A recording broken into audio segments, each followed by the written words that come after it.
What's up, friends? My name's Aaron Ciotti. Everybody calls me Ciotti. You can call me what you want. Just, you know, don't hurt my feelings. Welcome to Whoop Wednesday, where we're not going to be doing anything with tiny whoops. We are going to be screwing around with toothpicks. I am currently pulling this, the motors off of this Beta 85X.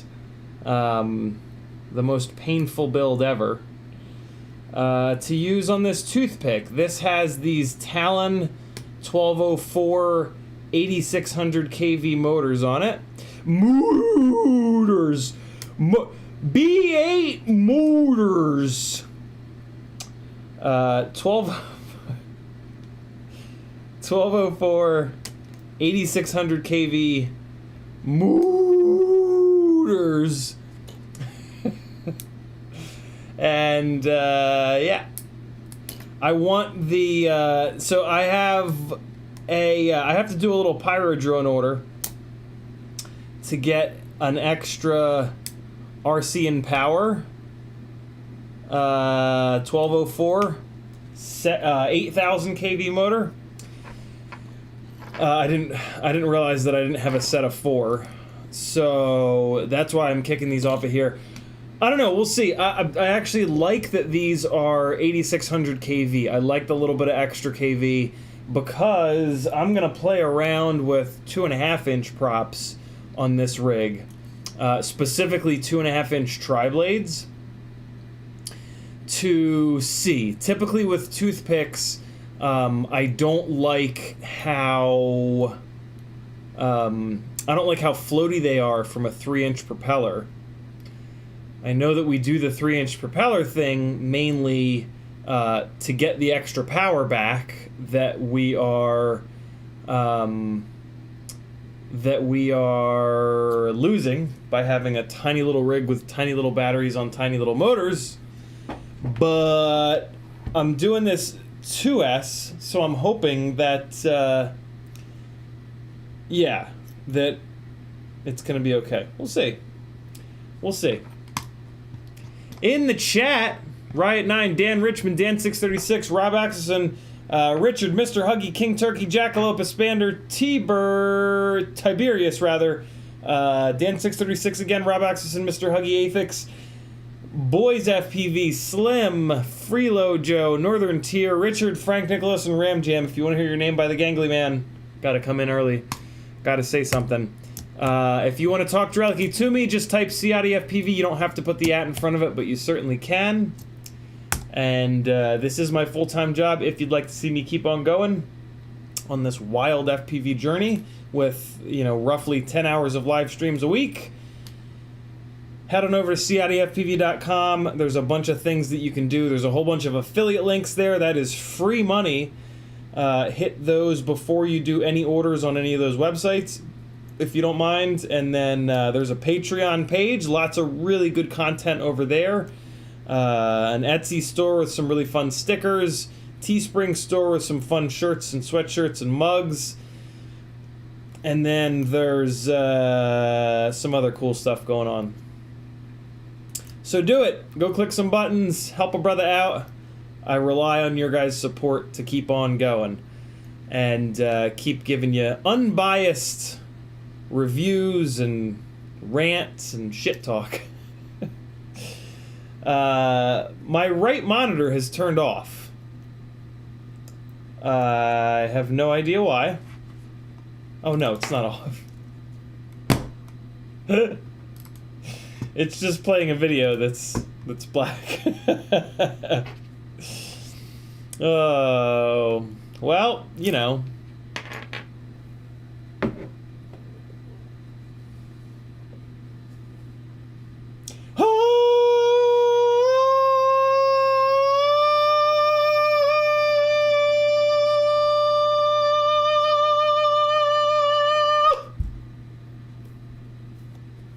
What's that say? What's that say? Can you guys read it?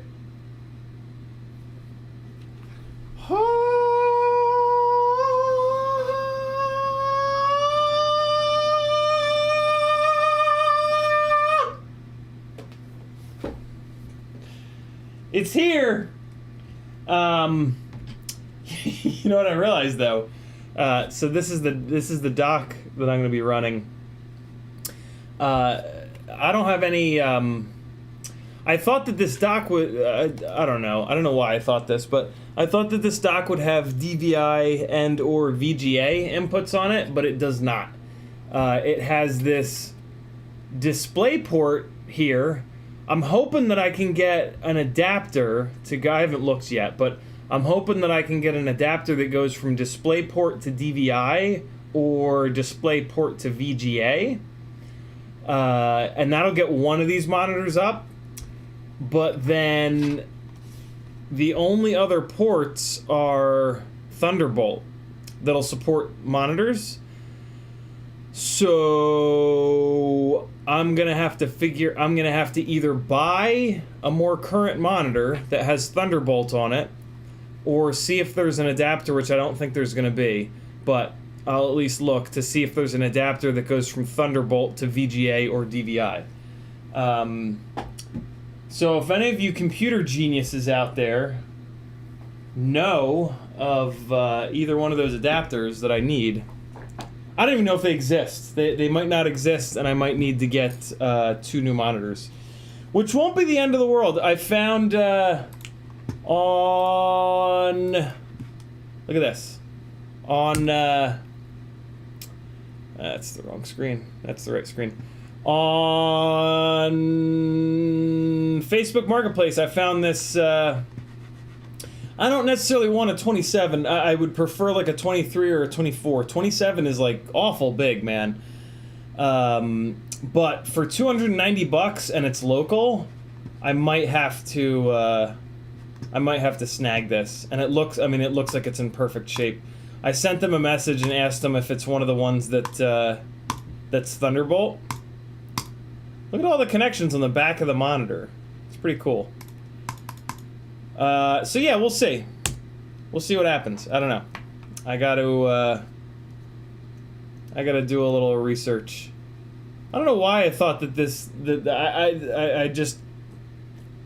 I just assumed. I made an assumption, and I promptly made an ass out of you and me. Dad jokes, bro. Tiberius says, hey. Rob Axelson says, let's kick this off. Slim says, what's up? Freelojo says, morning, afternoon, and evening. Rob Axelson says, here we go. Freelojo is quoting, I don't know if he's purposefully quoting, but that's pretty close to the, to a line in, Truman Show. And if I don't see you, good morning, good afternoon, and good night is the actual quote. FPV says, hello, Ciotti and Collective. Rob Axelson did some chasing over the holidays. YouTube just did the thing. I'm gonna smash everything in sight. Rob Axelson said it did some pelican chasing over the holidays. Challenging. Pelicans? I haven't had a chance to chase them. That's pretty fun. Mr. Huggy says, forgive me for I have sinned and built another 3.5-inch quad with a FETech G4 AIO and some random spare parts. Riot 9 says, so you bought the vagina lamp back to this? Yeah, I did. I'm trying to figure out what to do with this little guy. I had it here. I thought I was gonna have it here, but then it's too much. There's too much going on, and when I'm sitting here, my big dumb head covers up the majority of it. So I don't think it's gonna live there. I don't know. I could put it on a little stand here, and shoot it up like that. That's kind of cool. That's kind of fun there. Something like that. Maybe. That's without it. That's with it. I don't know. I would love to. Ooh! Ooh! Ooh! Ooh! Hold on. Hold on. This might be it. This might be the... I'm going to leave it here for tonight. We'll see how it is. Oh, I'm into that. I'm kind of digging that. That shoots on all the... Oh yeah, it could be a quad light. It's a light for the quads, boys. That's what it is. Leave it there. Leave it there for tonight. It's interesting. I don't know. It's kind of weird. I don't know if I like it. Rob Axelson says the Apple upcharge. Noah Reinhardt's in the house. What's up, brother? Tom Lawrence says you can get DisplayPort or Thunderbolt to any other type. Really? Okay, cool. All right, sweet. Frank Nicholas says Thunderbolt carries video. No adapter cable needed. Just order the right cable. Thunderbolt carries video. Okay, so it sounds like I can get. The adapters that I need. Cool. I'll jump on. Damn it! I just put an Amazon order in today. For Christ's sakes! Look at the state of this workbench right now. I just took everything out and just threw it everywhere. What do they? Oh, the gear fund. The gear fund is out of date, friends. We need to get this this gear fund updated. So here, It'll be a surprise. It'll be a surprise. You guys are gonna love this.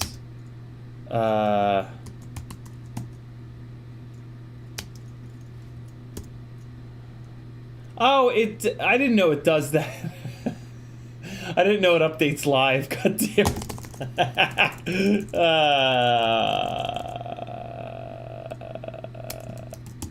Damn it.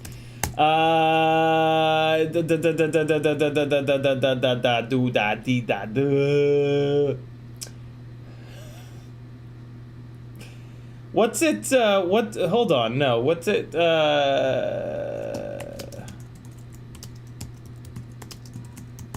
we go. There we go. And I think they cost like 160-ish, right? Nevin of FPV Exchange is sending over a set of DJI V1 goggles with a dead pixel that he doesn't feel right selling. So it's going down. We're going on a it just went in my eye. I just got Porter in my eye. Ah! What the hell's happening? Yeah. Digital, here I come. What has 2022 is apparently going to be the year of digital. I'm building a shark bite ripsqueak. DJI goggles are coming. What a strange world we live in. I'm excited. Should be fun. Where did the fourth propeller go? I've eaten it. It's gone. What's up, chat?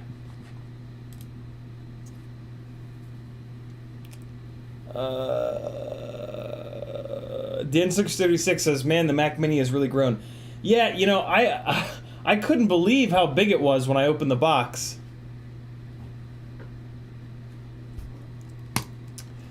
Tom Lawrence says you can get this. Oh, so we got that. Mr. Huggy says you can get Thunderbolt to HDMI or. Okay, good to go. Oh boy, YouTube did the thing. Frank Nicholas says, talk to me before buying adapters and cables. You do not need a Thunderbolt monitor. Riot9 says mini DisplayPort / Thunderbolt to DVI cable. DisplayPort. Okay, perfect.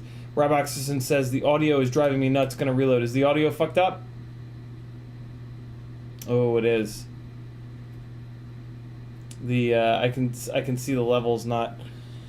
Let me quit out of OBS. We'll see if it gets any better. Be right back.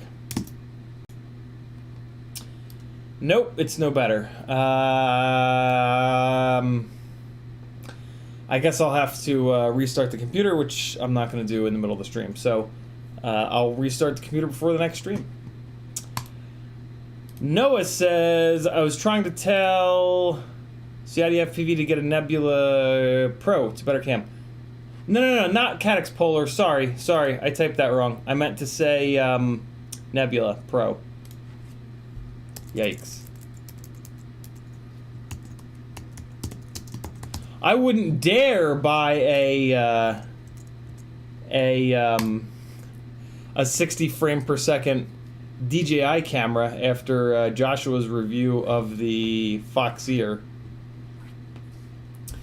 It was good timing, really good timing for me to watch that review. So yeah, we're going Nebula Pro. Is that right now? DJI Vista and Nebula Pro, right? That's the little setup that I want. I have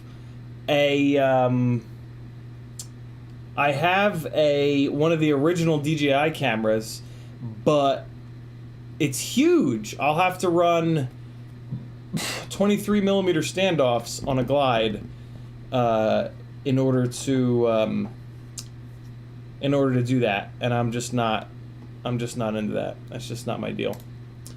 So yeah, I'm assuming that with the Nebula Pro, I'll be able to run 20mm standoffs. Which, yeah, that's a good compromise. I ran 20mm standoffs from the glides for a long time.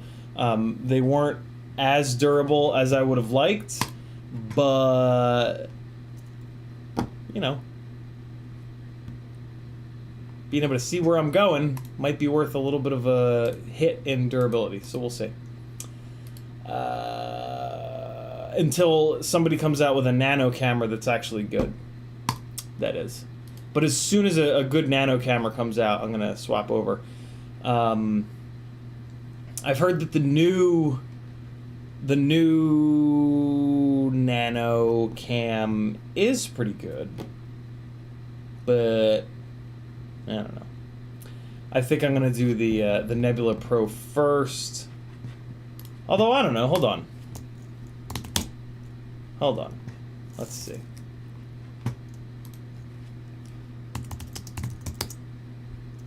Nebula Pro Nano Vista kit. So this is it. Is it 120 frames? I for some strange reason I just assumed that it was 60 frames. No, it is 120 frames. Well, hell. How tall is the Vista? Can I fit the Vista under 15mm standoffs? I have to assume so, right? Isn't it like 13mm tall? I think. Where's the dimensions? Here we go. Vista kit, 30 by 29 by 13. Yeah, so that'll fit.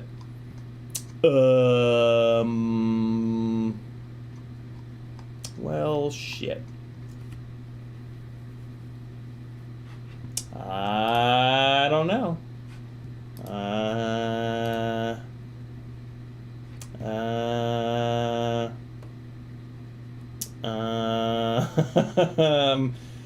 Damn, that makes me want to do the Nebula Pro Nano.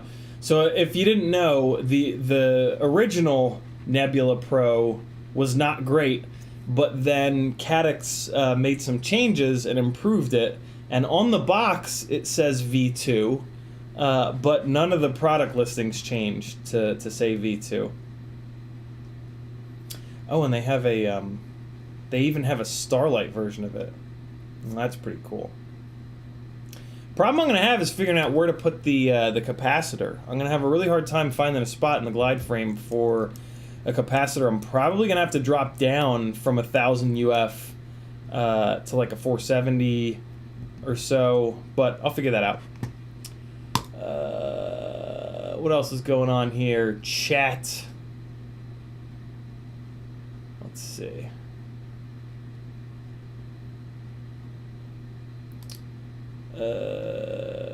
J. Drone says, "Don't do it. You're going over the dark side, and you'll look like the helmet I have Spaceballs." I'm kind of hoping that I don't like it. One of the local guys, Patrick, and I have talked a lot about analog versus digital, and he went digital, and then he went back to analog because he just couldn't deal with the latency.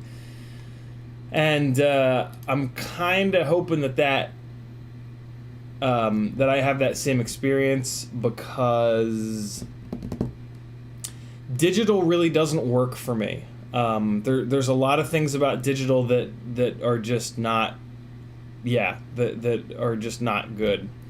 So, yeah, I have a feeling I'm going to stay analog, but it's just, FPV Exchange is willing to send the goggles over, and everybody always asks me for my opinion on things that are related to DJI or questions related to DJI, and I can never answer them. So it's, this is a really good opportunity that I kind of can't say no to. Frank Nicholas says the audio is your compressor. So my compressor's not working, I guess it sounds like. Zoom mic quiet. Let's go to properties. Nope, not properties. We want... Is it in filters? Yeah, it's in filters. Here's my compressor. Looks like everything is working okay on the compressor. I mean, looks like all the little things are the way they've always been. I don't know why the compressor would be any different. I can turn the compressor off. So like right now, I just turned the compressor off. Did that make anything better? Do you guys like that better? Here, I'll turn it back on. 3, 2, 1. Now the compressor's back on, and my phone is telling me to edit and not to make up any excuses. I'm busy, phone. I'm live streaming. Motherfucker. I'm gonna leave the compressor on because Remy Tim spent a lot of effort helping me out to get it set. But if enough of you say that it sounded better when it was off, I'll link back up with Remy Tim and see if he can ask me. Orga A says AIO is DJI. What's next? I love Comcast t-shirts. I know, right? Gotta be open-minded in life. Yeah, gotta be open-minded. And this is just too good of an opportunity to, I mean, the main reason that I haven't done the DJI thing so far has been financial. So if, somebody's willing to send me the goggles, set of goggles that have a problem with them, it's kind of perfect. And, so yeah, we'll see. We'll see. Freelojo says, trying to find a brush for my conformal coat. Do you know what I did with it? It's over there, Freelojo. It's on your left. It's on your left. Down a little bit. Down. Nope. Up. There it is. There. All right. Now you're good. Richard says audio is good on my end. Coil Locker says audio sounds fine apart from constant low frequency hum. More than likely that's the computer. As soon as I fire up OBS, the computer goes absolutely full tilt. Fans, everything, full banana pants. So that's probably what you're hearing. WAM-FPV says Caddx just came out with a Nebula Pro Nano and a Naked Vista, right up your alley. Is this new? It's new. The Nebula Pro Nano is new. It says it right there. It says new. Look at that. I cannot believe. I didn't realize that it was $160 friggin' dollars for the VTX and camera. That is absolutely absurd. Patrick tells me that they're very durable though, and that's yeah. That's a big deal for me, so that kind of makes up for it. But yeah, this is ridiculous. Like, realistically, if I do really, really, really fall in love with DJI,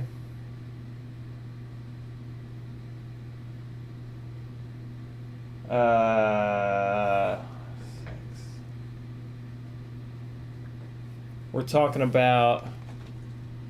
Man, I wish I could do math. We're talking about it costing me $1,000. Yeah, $990. So, yeah, to get my to get the Cinewoop, actually more than that. Another $160 on top of that. So yeah, I mean, it's $1,155, I guess that would be. So yeah, I mean, it's just as prohibitively expensive as it's always been. So even if I do fall in love with it, I probably won't switch for a long time. Which is good, because that'll hopefully give them time to get their shit together on all the problems with it. So, Yeah, that's fine. I believe what I'm going to do is put it onto the test bed rig, and then I can have a head-to-head, that test rig versus the basher rig. Those are the two ones that I fly a lot, and those are the two rigs that I fly freestyle with. For cinematic stuff, I know that it's going to be good. I know it. It's freestyle stuff that I'm most worried about, and that's what I hear the most people complaining about the latency with. So we'll see. We'll see. FPV, no, we got that. Noah says, we can be DJI buddies. Welcome to the dark side. Nebula Pro Nano. Quadzimoto says, the Nebula Pro Nano is excellent. YouTube just did the thing. Scrolling back up.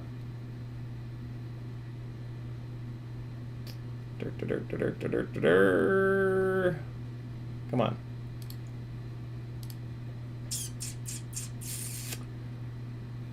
There we go. Quadzimoto says the Vista cameras won't fit with 15mm standoffs. Even the Nano? That sucks. Coilocker says, I just built 2 glides with Nebula Pros and 20mm standoffs. Well, that's good. That's good to know that the full-size Nebula Pro... If the Nebula Pro Nano won't work with 15mm standoffs, then I'm not getting it. I'll get the full-size... I'll get the full-size one. That sucks. Can anybody else confirm? Has anybody else tried to put one of the Pro Nanos into a rig with 15mm standoffs? I know that's fairly specific, but Jackalope FPV says, I have the Caddx Vista Nebula Pro on your glide frame with T-motor stack Pro 4 1950s. Got a capacitor directly on it too. I think I did use slightly taller standoffs. Where'd you put the capacitor, Jackalope? Jackalope also says, any director / viewer would much rather have digital preview, right? Technically speaking, yes, but the problem is I would have to have either a whole separate set of goggles for them, or they would have to be standing right next to me, and typically they're not standing right next to me. So that's the biggest problem with it for me. And I'm not going to... What was I just going to say? I don't know what I was just going to say. Rob Axton says 1 watt VTX from HD0 is on its way. Plenty of penetration. Yeah, HD0 Shark Bite is a much more realistic setup because the receiver is a lot cheaper and I can just put the receiver onto the back of a monitor and just give that to somebody else. Give that to whoever else is wanting to review. FPV Trucker says, you're talking out your ass. Digital will blow your mind. I mean, I've flown digital a bunch, so I know how good it is. But, yeah, it's just in practice, it might just not. And yeah, I mean, the reality of having to spend $1,000 on cameras and VTXs is just absurd. So, like, I know that it's unbelievably good, but yeah, it still might not be for me. Frank Nicholas says there's a background hum. What's near the mic? Nothing's near the mic, but the 13-year-old computer is just working. It's working. Freelo just says leave the compressor on. Cool. So it sounds like compressor on is better. Rich just says I can't tell a difference. Well, that's good, sort of. I always want it to be subtle. Rob Oxton says audio was fine after I reloaded. Okay, cool. Cody SA says just got my 2203 FPV cycle motors for me. Thanks, man. You're certainly welcome, brother. Coilocker says I was just going to ask about the capacitor. Currently doing double-sided tapes to the top of the ESC. That's interesting.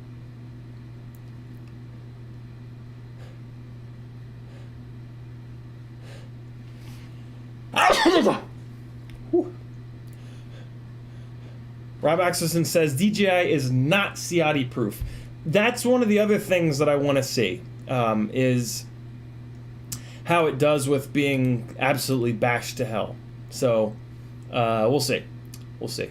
Frank Nicholas says the Vista Nebula Pro and has been out for 3+ months, and all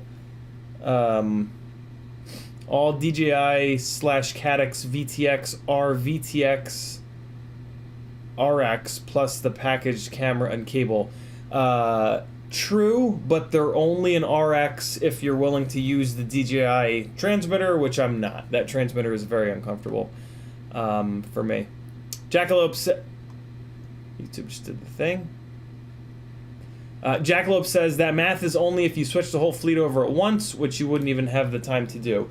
I would need to make the time. I can't have more than one rig that's latent on DJI, and then the rest of my stuff is low latency on analog. So if I decide that I want to do DJI, everything needs to get switched over. One of the worst things that you can do for yourself as a pilot is to have different rigs with different setups. One with more latency, one with less latency, one with more power, less power, stuff like that. To really be as locked in as possible, you need as many variables to be the same across all of the rigs that you fly. So that's something that's really important to me. I made that mistake for years and years and years and years and years, and it really hurt my ability to get better as a pilot. As soon as I stopped doing that and started building everything the same, that's when I actually turned from an okay pilot to a good pilot. So I'll never go back, and I don't recommend that you guys do either. In the beginning, when you're trying to figure out what you like and what you can afford and testing and that kind of period, sure. But as soon as you figure out what works best for you, you really need to unify your entire fleet. If you're interested in being a really good pilot, if you're just in it for the fun of flying, then you don't have to think about that. But for me personally, being the best pilot that I possibly can be is really high up in the list of priorities. So, yeah, that's a personal thing. Whack FPV says, I personally recommend running the Vista on an external BEC board to save a resistor from flying when voltage spikes. Interesting. Yeah, I haven't thought about that. I haven't thought about how I'm going to power the Vista.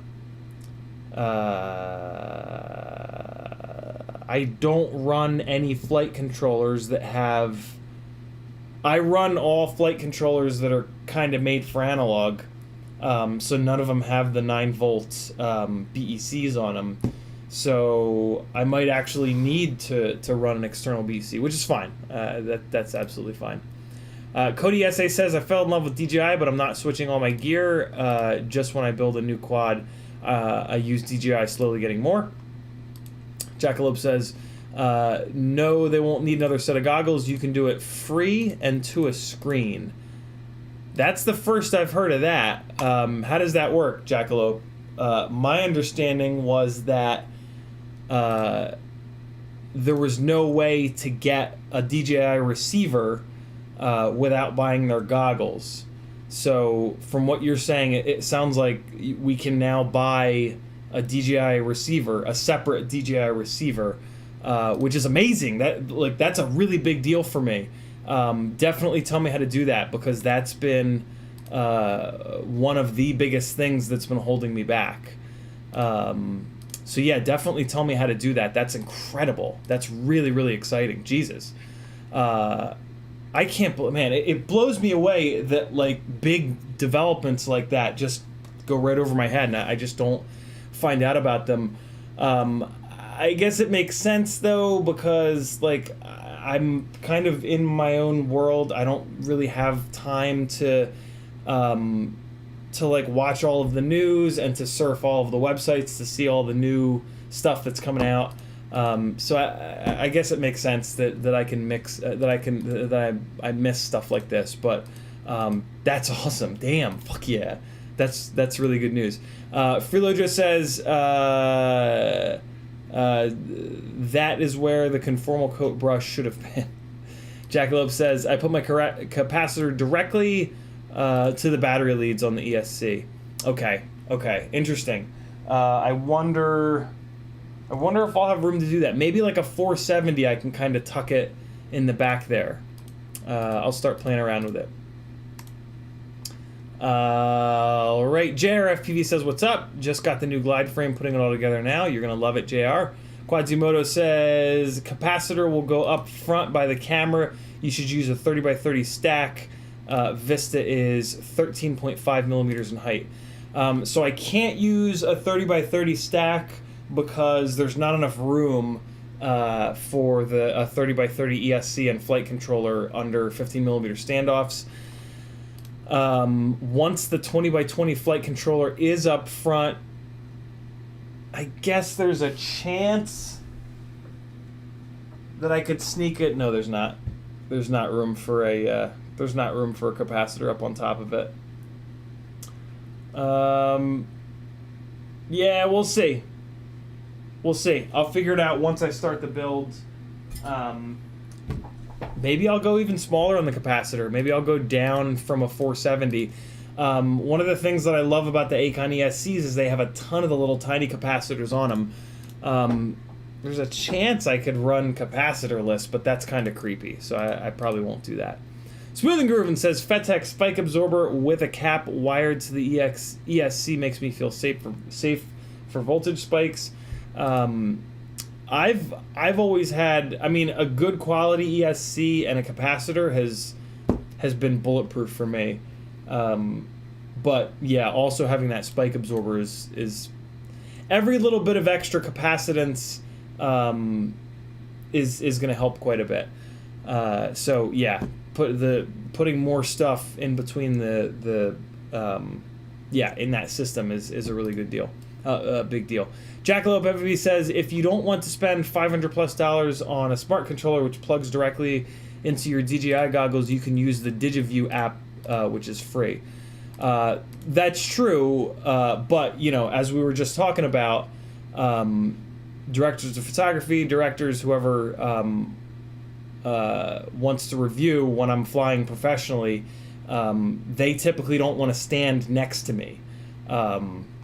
But yeah, we were just talking about that. Jackalope also says, check out FPVout.com. It's Blunty and a bunch of people put a bunch of time into making it happen. Let's see. FPVout.com. So I guess this FPVout.com is some sort of an external receiver. Let's see.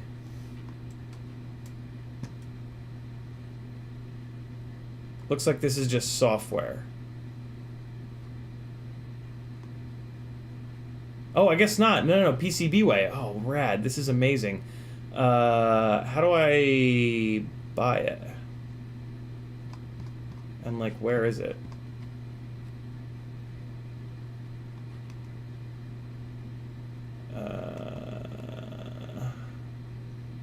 Where's the actual receiver? Is it in here? Or is this just a link to PCBWay? This is just a link to PCBWay. Does the website have like plans or something, and then we send the plans to PCBWay and they make it for us, or what's going on?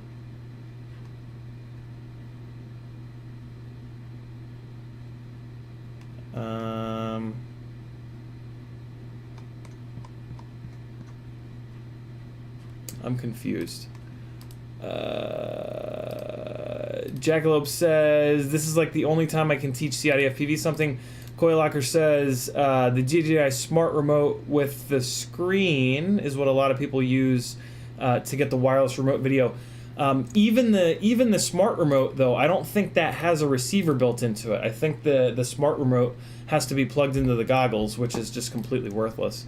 Paul McDonald says, what makes you choose the size of a standoff that you're going to use on one of these builds? What is your biggest benefit to going down to 15? Is it weight? Nope, not weight, strength. The shorter, so in one of the hardest one of the most damaging ways to crash is inverted on an angle. And when that happens, the GoPro or the battery smack into the ground, and they'll, unless you're perfectly flat, unless you land absolutely flat, any little bit of off-kilterness to an inverted crash, it takes these 8 standoffs and it tries to bend them, right? Because you're putting a sideways force up into these standoffs.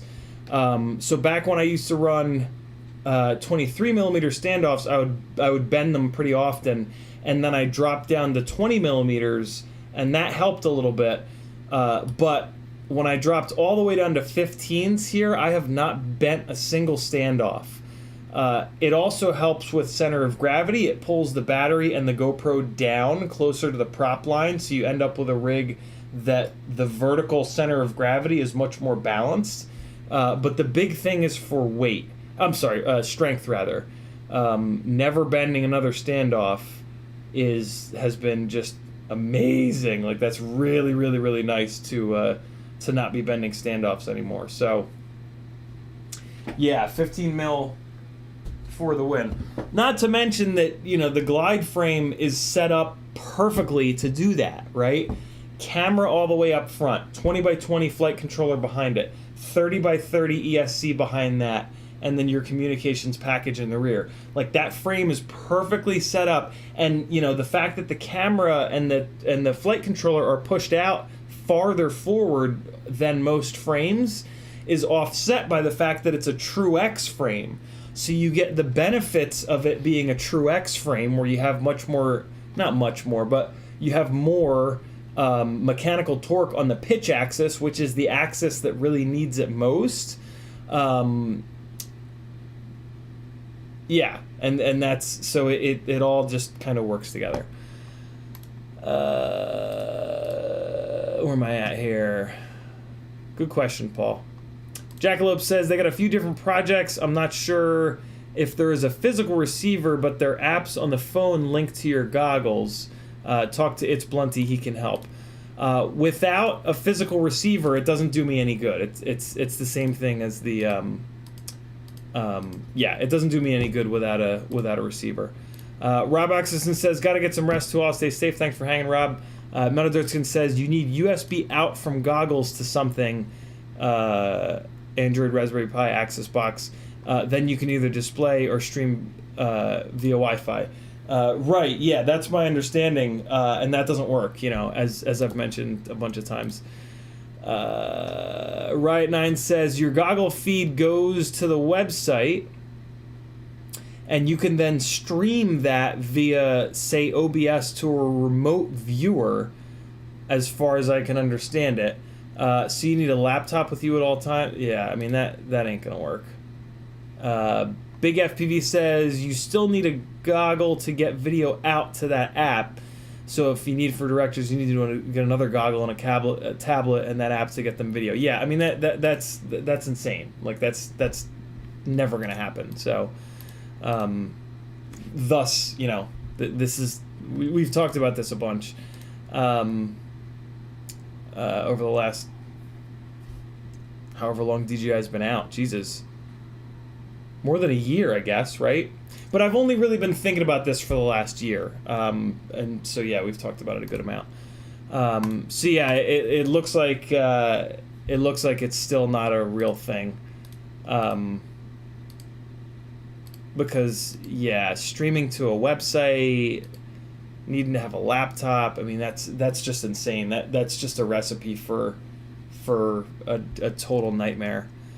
Smoothie Groovin says, what was wrong with your hand-me-down V1 goggles again? So FPV Exchange is sending me a set of V1 goggles that have a dead pixel sort of in the middle. Like, if this is the screen, it's like somewhere around here.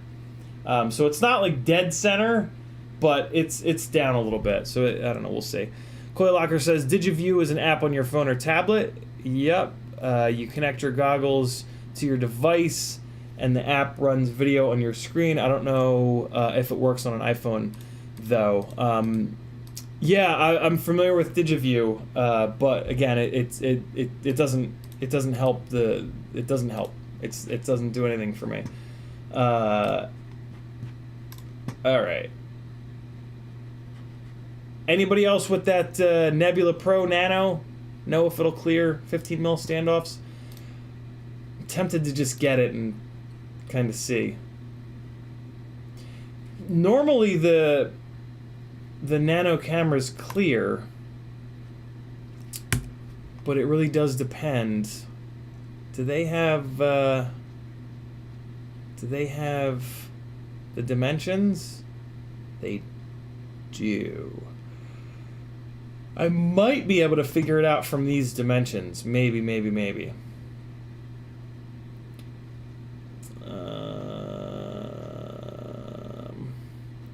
Come on, give me dimensions. There we go. 16.5 by 16 by 14. All right, cool. So I'll leave this up, and then I'm going to compare these dimensions. Well, let's do it real quick. So now I'm going to look for the Toothless Nano Starlight. There it is. And let's compare the dimensions. Should be able to figure it out. 661 says, tell me you didn't get DJI. 661 FPV Exchange is sending me a set of DJI V1 goggles with a dead pixel. So I'm going to get a Vista and a camera and put it into the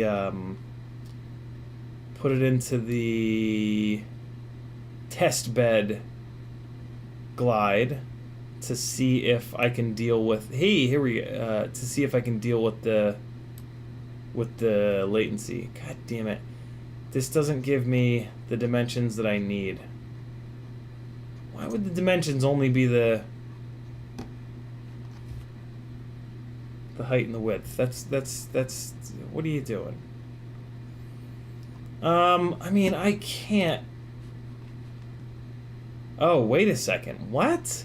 Dimensions are 16. Wait, what? Oh, okay. Oh, wow. Yeah, it is bigger. So the width is 14 because it needs to be for nano, but then the height and the depth are 16.5. Damn. Yeah, so it's not gonna work. Okay, so I'll just get the regular Caddx Nebula Pro non-nano. Damn, that's a shame. Damn. Yeah, that's a shame. Coilogger says you can probably find a capable Android tablet to run it for pretty cheap. Again, it's not about that. It's about the fact that there is no DJI receiver that I can get to put on a screen to then give to a director that's a half a mile away. Because this is the situation that I find myself on way more often than not on cinematic gigs, which is that the DP or the director or the assistant camera or whoever wants to monitor the feed, they don't want to stand right next to me. They want to be somewhere else. They want to be in the building. They want to be near the talent to give the talent direction. It's not the gigs that I get are not all about me. They're about the performance. They're about the talent. It's I don't get hired for these gigs where I'm there all day, getting my day rate. I get gigs where I'm there for an hour, and they're kind of sort of run and gun, and yeah, these guys don't want to stand right next to me. Also, it's because I choose the spot that I stand for the best possible coverage, and sometimes that's in like a weird location. Like, so, for example, on the shoot that I did with James Christensen from SOG, who made Flow State, to get total coverage of the entire run. So it was like a 3.5 minute flight path. I had to stand like practically in the neighbor's yard, like in the bushes, so that I would have enough coverage but also so that I wouldn't show up in any of the shots. So yeah, like where we stand as pilots on these kinds of gigs, a lot of times is like sort of in the middle of like in a really weird spot. It's very, very different than freestyle. Very, very, very different than freestyle. Let's build a toothpick now that I'm caught up. Well, first, let's clean this disaster area up a little bit. Oh. Well, hey, I can take the word nano out of here because it's looking like I'm not going to do the nano anymore. And that'll fix the problem. Hey, look at that. All better. Okay, cool. And we're good. Noah says the coverage will be less of an issue with the DJI. That's true. Yeah, that's true. As long as I'm on 11 billion gigawatts.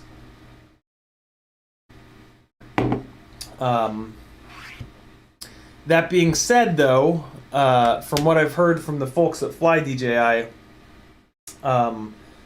and just, you know, from what I know about RF,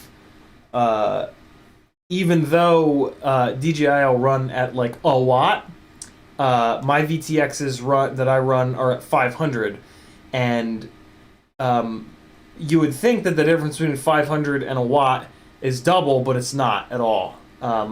In order to get double, I would need to go from 500 up to, I don't know, a hell of a lot more than a watt.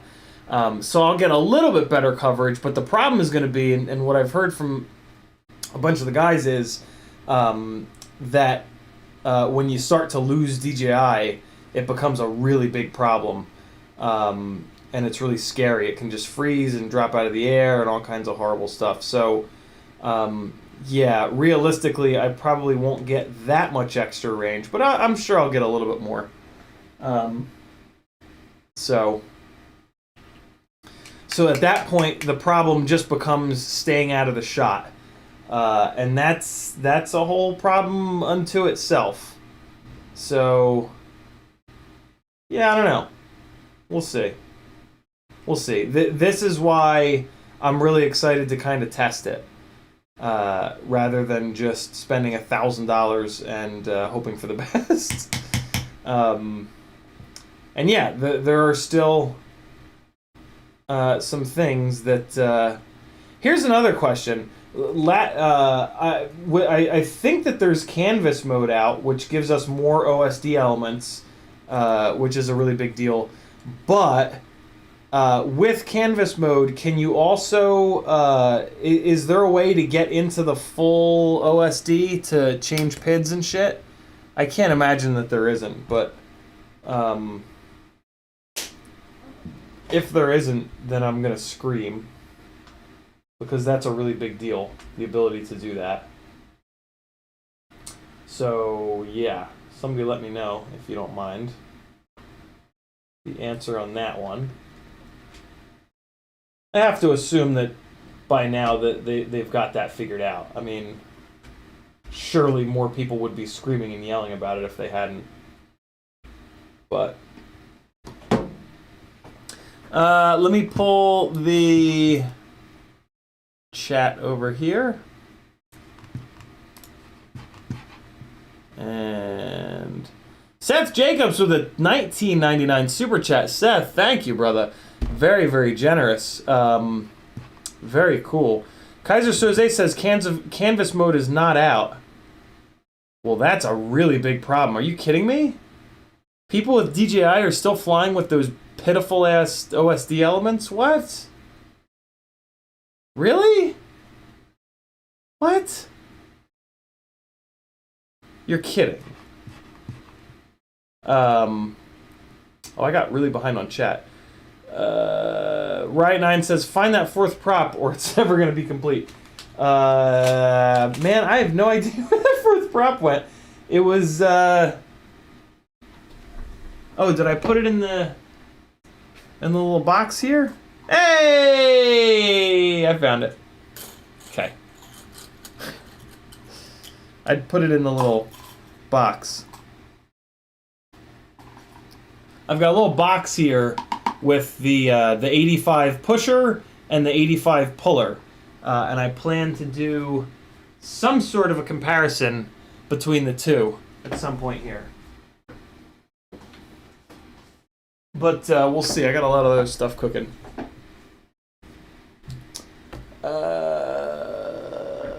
Michael Blade's in the house.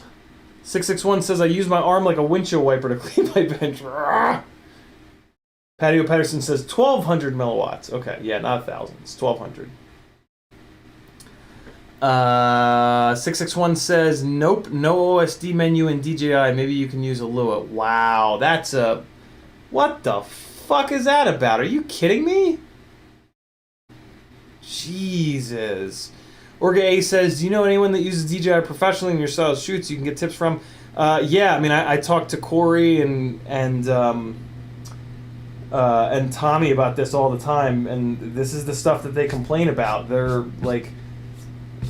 sometimes jealous that I'm still on analog because there's so many benefits to it. But they went all in on DJI, and it's hard to get out at that point. So yeah, those guys are where the majority of my DJI knowledge comes from, to be honest. Frank Nicholas says, canvas mode has nothing to do with PID adjustments from DJI goggles. PID changes from goggles has been there since the beginning. Oh, okay. Well, what is it? I got some of you guys telling me yes. I got some of you guys telling me no.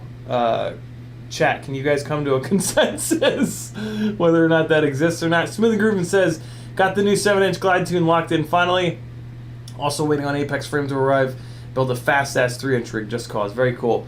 What did it need, Smoothin'? Did it need like a bunch of eye gain? I know a lot of times those big rigs need a whole bunch of eye gain. Alright. So here are the batteries that I'm going to be testing on this. Some of these I'm going to need to swap the connectors. A couple of these have PH 2.0 connectors on them, but 3 of these have XT30s. So I've got these 3 with XT30s, a 350, a 450, and a 300.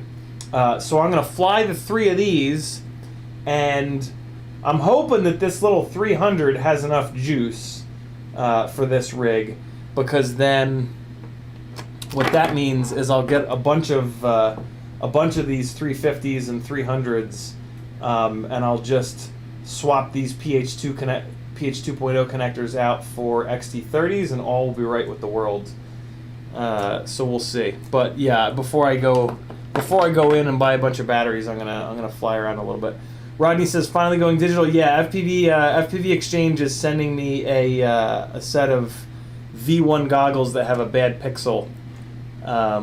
So my test bed rig, I'm going to throw a Nebula Pro on, and we'll see.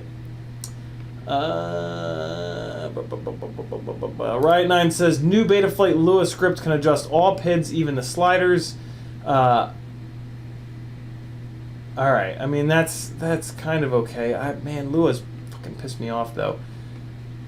Frank Nicholas says, whoever said it otherwise should either read the manual or try it instead of spreading misinformation. Frank says, I fly it, I know it's been out for over 2 years. Okay, cool. So that's good. So that's a big deal, that I'll be able to get the full Betaflight menu on DJI. That's a really big deal. Honestly, I really hate that I won't be able to get all the OSD elements. Like, that really sucks, because I really find that there's a couple things in there that a couple OSD elements in analog that have a lot of value that nobody really talks about. But I don't know. We'll see. We'll see if I can live without them. Hopefully, I can. That would be nice. Let me put these motors in a little bag here. Whee!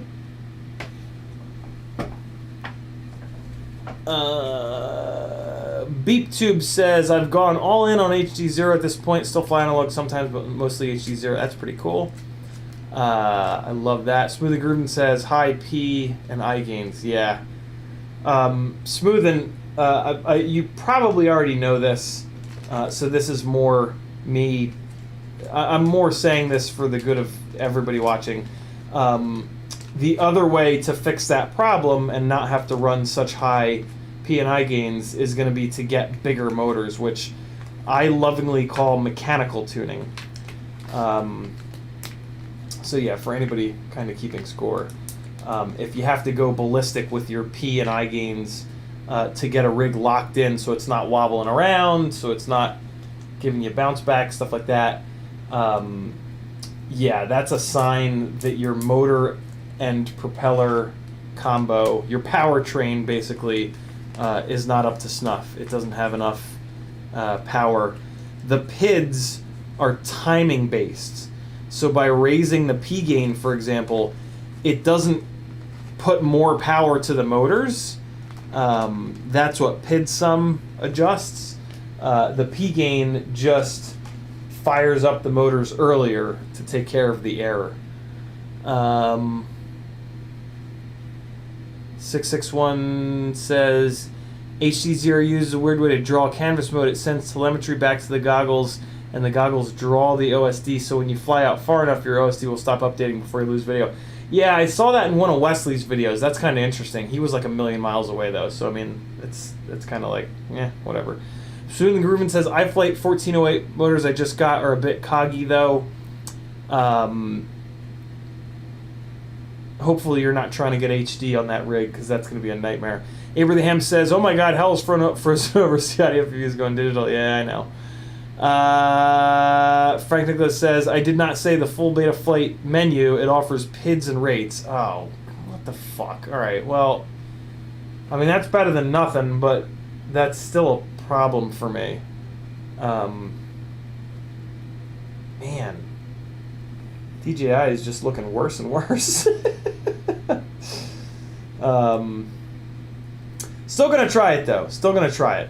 I have a feeling that I know how it's gonna go, but I'm gonna be as open-minded as I possibly can. But it sounds like all of the problems and all of the reasons that I haven't gone DJI yet are still around, which is super disappointing. But actually makes me feel better. Makes me feel like I'm not totally misinformed, because for the past hour or so I've felt like I don't know anything, but as it turns out I was dialed in, and what I was thinking was the case is still the case, so that makes me feel a little bit better. I'm gonna try, I've got a couple of different camera and canopy setups that I'm gonna try on this Toothpick. Let me throw a couple of quick screws into this little setup. This is a Runcam Nano 4 that I'm going to try. I've got two different mounts for it. I've got this clear mount, and then I've got this smoked mount. I'm going to try this smoked mount first. So yeah, we'll see how that goes. Let me just get a couple of screws in there. Let's see what I got here. I need something really short. Really short. Let's see what the screw bin has to offer here. Oh. This might be it. This might be the one. Please be the one. Are you the right thread? Tell me that this is an M1.3. Hey, it's not an M1.3. Happy days are here at last. Okay, let's see. Let's see if it's the right pitch. It is! Now let's see if it's short enough. It is not. Farts. Let's try to beef it up with a little... Well, no, let's just see if there's something a little bit shorter in here. Is that any shorter?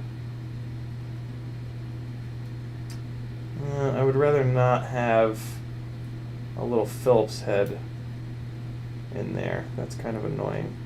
Is this guy shorter? Oh, it is! Ooh, this little guy's shorter. Hello, friend. I guess that would make this an M2 by 2. Let's see if this guy is short enough. Oh, I think it's gonna be. I think it's gonna be. Please be short enough. Oh, it might be. It might be. Okay. Let me give it another little crank. Well, no, let me... Oh, no, it seems to be already bottoming out. Balls. Let me find a second one of these. And then... I'll see what's what. Is that the same length? Well, let's just look at the screw heads. Are those two the same? Are you guys the same, little friends? I think they might be. Well, no, you know, even if they are the same. Let me get this, a couple of these little bit longer ones. Oh, that's an M2 by 4. What is that doing in here? Right? Yeah, that's an M2 by 4. That doesn't belong. Let me get 2 of these slightly longer ones. And I'll just put a little plastic washer on them.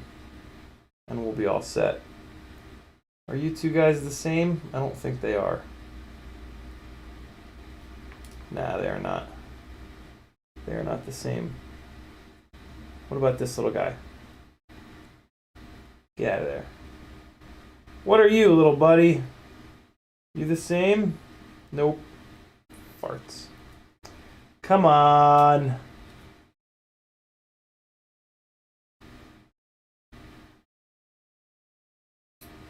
Well, you know what? No. Let me try this. Hold on. Let me throw 2 of these in. Maybe once there's a second one in there, it'll have enough tension to so what I'm making sure of is that there's going to be enough tension on the camera that it doesn't lose up tilt, like vibrate out of the up tilt that I set. Having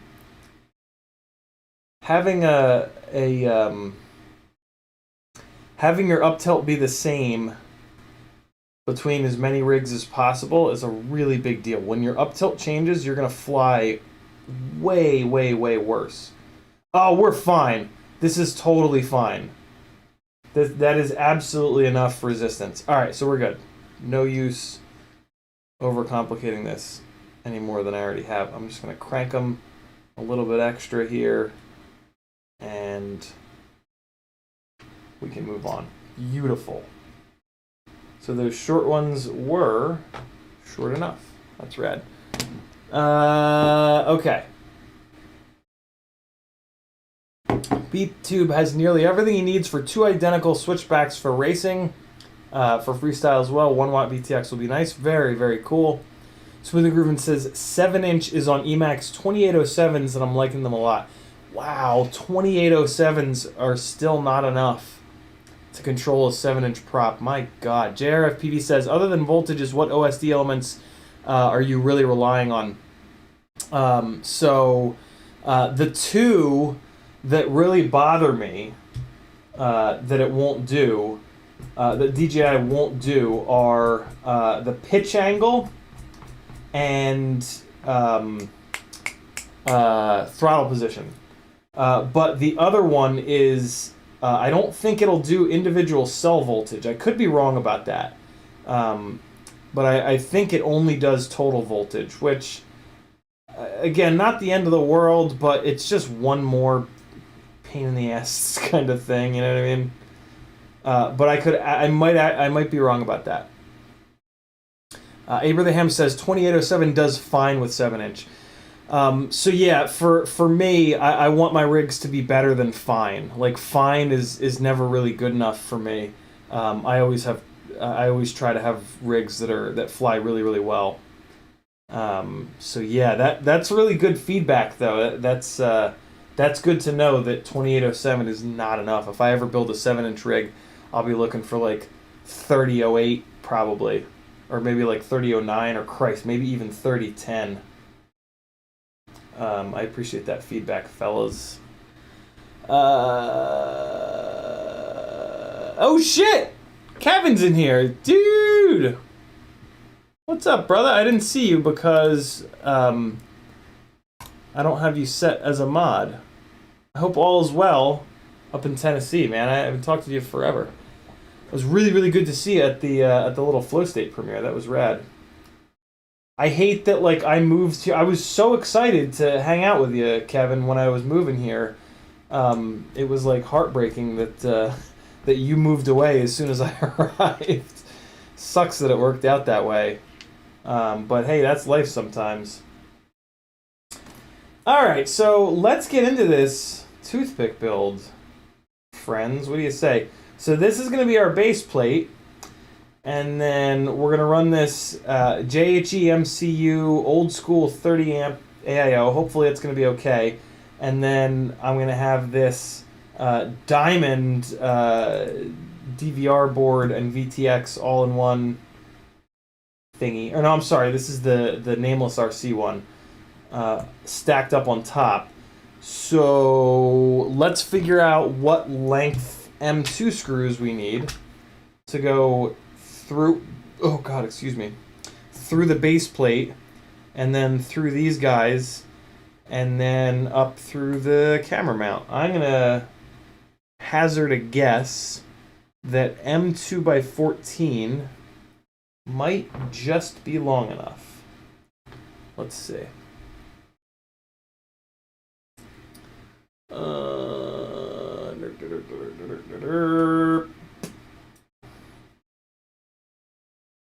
The other thing is warnings. But I think that the DJI does do the warnings. I'm pretty sure it does the warnings. Smooth Groovin says, not worried about HD footage, actually aiming to reach up to 110 plus on 6S, trying to copy the Diatone that clocked it at 124. Well, 1408s are kind of the perfect motor for that, so that's, you are barking up the right tree indeed. Let me get rid of this bot real quick. Hide user on this channel. All right, cool. Booker Mozart says, I had that twig canopy on my original DP3 setup. Was good, but eventually broke. Switched to a TPU pickle pod, and I like it. Very cool. Abraham says, 20... no, we got that. Well, pick, Aber. Does it rock your socks, or is it just fine? Are you able to run, like, P gains in the 40s and 50s and not get all kinds of wobble? Alright, cool. I am caught up.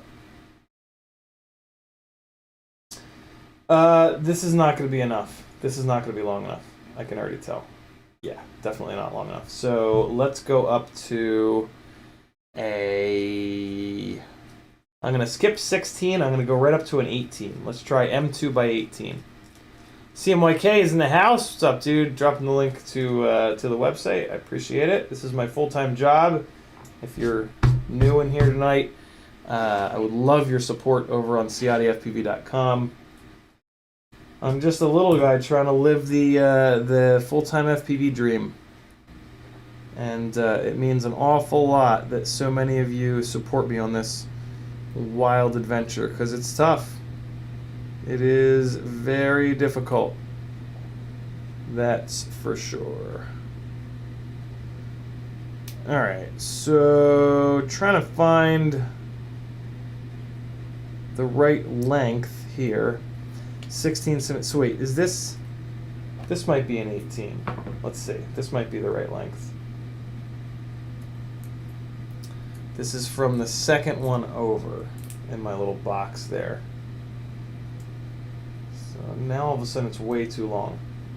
But let's see, maybe I'll need the extra height. Not looking like I do. Although I guess it kind of depends on where I'm going to mount the receiver. Oh, I need to actually grab a receiver for this. So looks like I am going to need some spacers for this DVR board. So it's going to be sitting like that, and then this guy is going to sit up on top. Although I think first I'm going to do this canopy. So that's going to sit up there like that. So I mean, I can just double-sided tape the receiver here. That'll be fine. The other option is to put the receiver below the AIO, and I can just put like a couple little zip ties, but then the zip ties are gonna... Yeah, I don't think I want to do that. I think I want to put the receiver up top somewhere.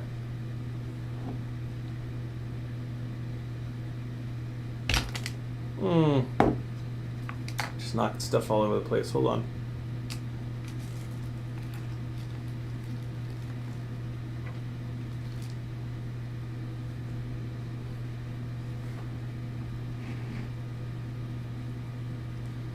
All right.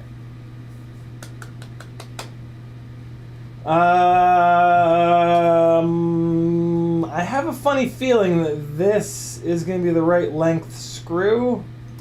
So I'm going to grab 4 of these and just assume that it's correct. And then if I need to replace them, I can replace them. Let me check something. I have a button head version of these, but I have a feeling that... Oh, nope, no I don't. No I don't, never mind. But I kind of do want to check the difference in weight between a button head and a socket head longer screw. So for example, that's a long socket head, 0.5, and then here's the same length but in button head. You bastard. Come on, man, how many different directions is it tilted in? Why does it go the different direction every time? That doesn't make sense. Okay, it's roughly the same. It is not a super accurate scale, but it's accurate enough. All right, good to know. Good to know. On the short little screws, socket versus button definitely does make a difference, especially when you're using a bunch of them. But on the big long ones, I've always kind of assumed that it doesn't make as much of a difference. What I really like about the socket head screws is that they don't strip out as easily. Freelo just says the Brat was hovering at 15% throttle with the 2004's 313 all up Gemfan D76. Yeah, the motors are too big and the propellers have too many blades, so you're going to get that really low hover point. That would drive me nuts. Abraham says, if when you build a 7-inch, you'll find the biggest complication in tuning is a physical tuning issue stemming from difficulty in finding well-balanced props. Hopefully the new Gemfan 7-inch props help or even fix that issue. Because that sounds very annoying. So, I mean, it really looks like I can run this AIO with no spacers at all. I think I'm going to do that. I don't love doing that because then you don't have a way of locking the screw down. But once there's 4 of these in here, in theory, it won't wiggle all over the damn place. Let me take a quick look here.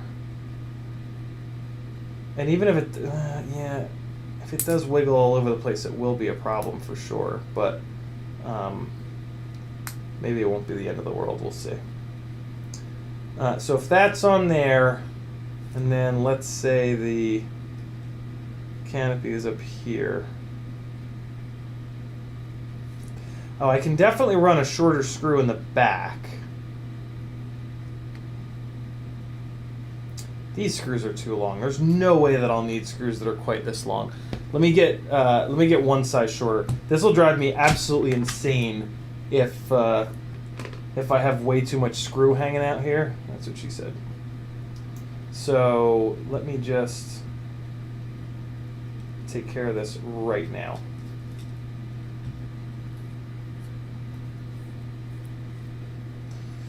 Where did I get this from? Is this from this little bucket? Yeah, it is. Okay, so in this one, they're very long.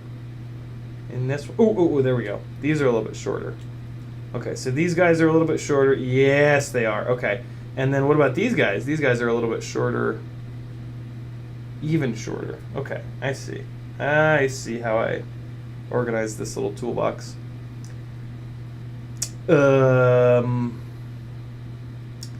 So let's try for these. Let's try to use these little guys. I think these are the 18s that I was originally kind of looking for. I bet you these will be just long enough.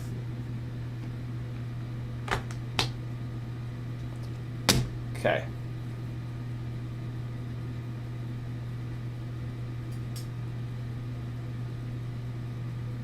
Abraham says, having enough power isn't the issue. With well-balanced props, I can tune to the point that I get no jello at all. Not sure the actual values, but the master slider is at 1.2 on mine. That's not that aggressive. What you want to remember, though, is that the motors that we have on our 5-inch rigs are horrendously overpowered. And that's why 5-inch rigs, it's one of the reasons why 5-inch rigs fly the way that they do.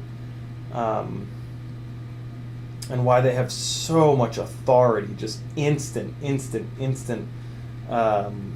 pop and snappiness, and that's also what helps the PID loop, which runs at 4,000 to 8,000 cycles a second,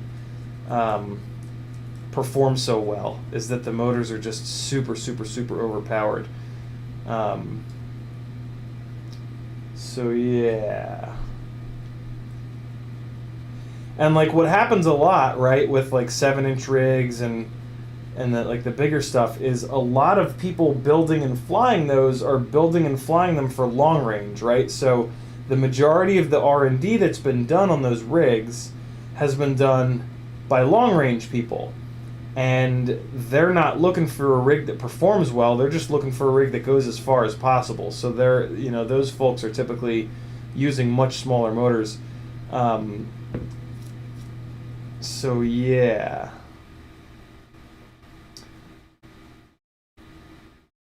And I mean, I guess that's still, like, it would still be nice, I guess, or whatever, to save a little bit of weight, but not at the sacrifice of flight characteristics, that's for sure.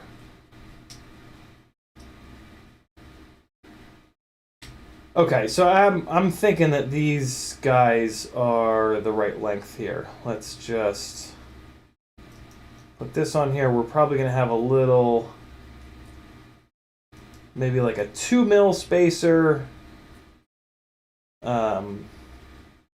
before this little DVR VTX sits on here. Yeah, it looks like that's the perfect, looks like a 2 mil spacer will be perfect. And then the canopy can come down on top of that. Yeah, I'm thinking this is the right length screw. Okay, cool. So that is figured out. Let's get rid of these big long boys. And we can move on.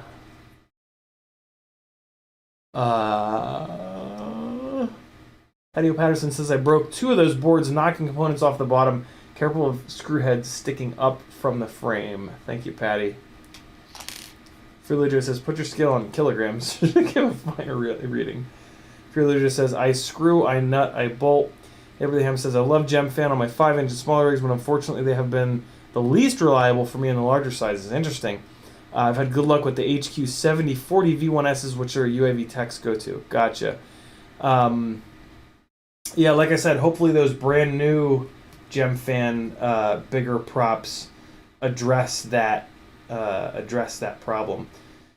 So I'm going to do something on this rig initially here. These Talon 1204s are on plugs.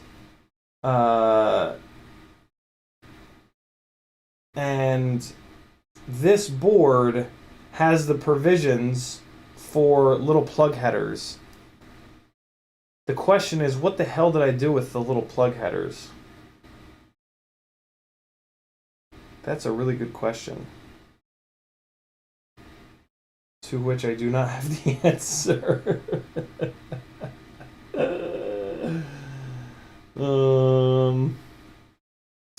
Shit.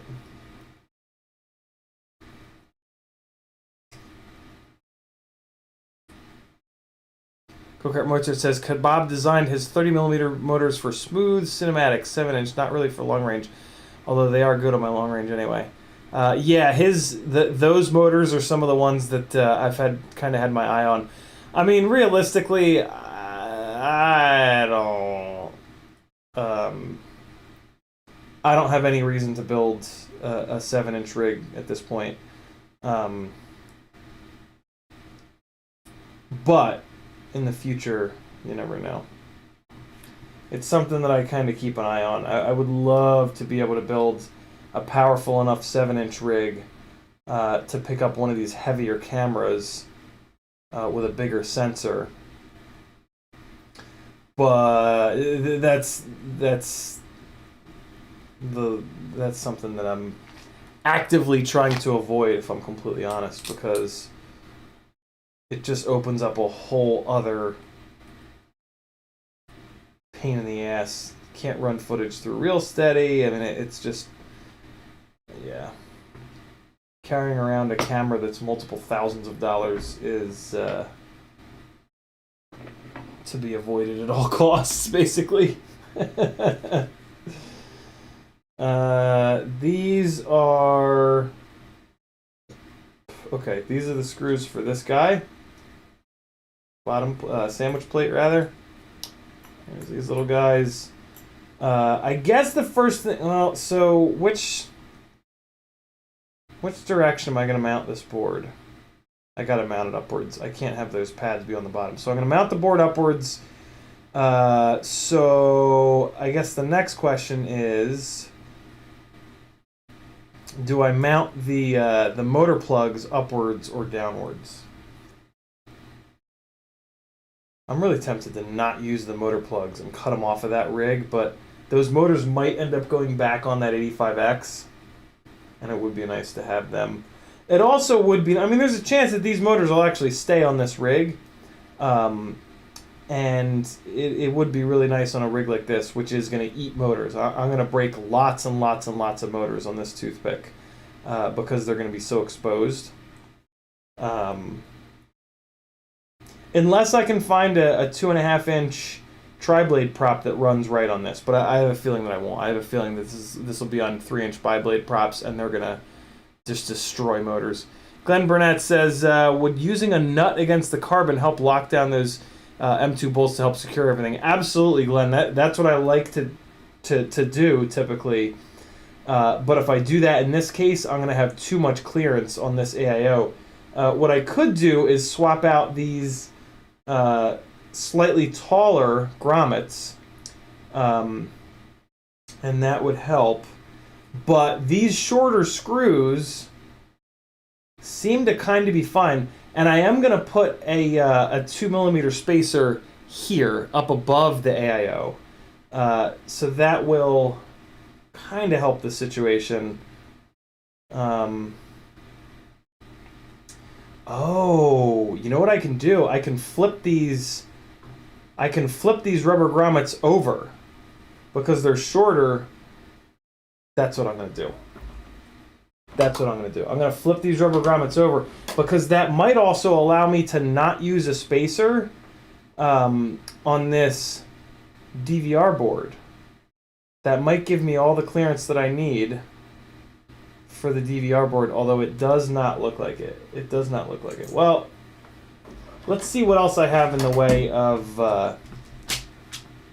M2 spacers. So I could just go to Tiny Whoop grommets.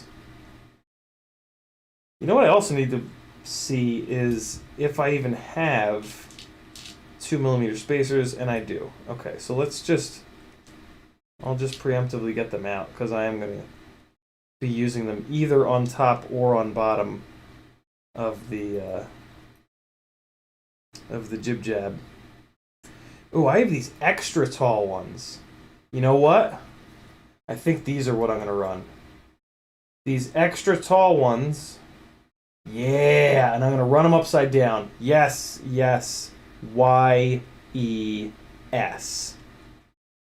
This is gonna be just wonderful. Okay. I have a bunch of these, so I don't feel bad using them. All right, cool. Perfect. All right, so let's replace these little red JHE-MCU ones.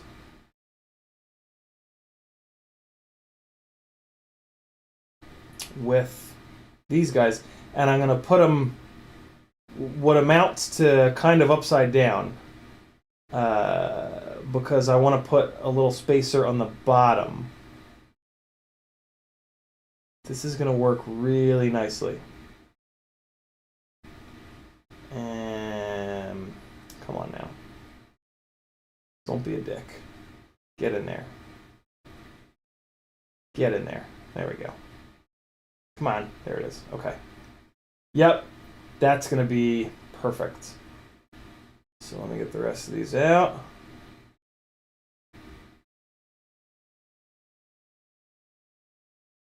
And we can move on. All right. There we go. So the next thing I need to do, I think the first thing I'm going to do soldering-wise is put the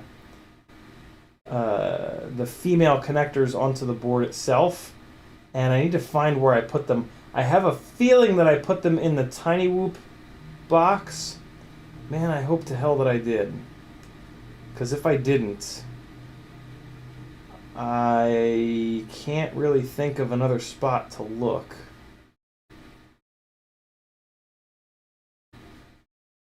It's nice when they cut this little slot on the outside of the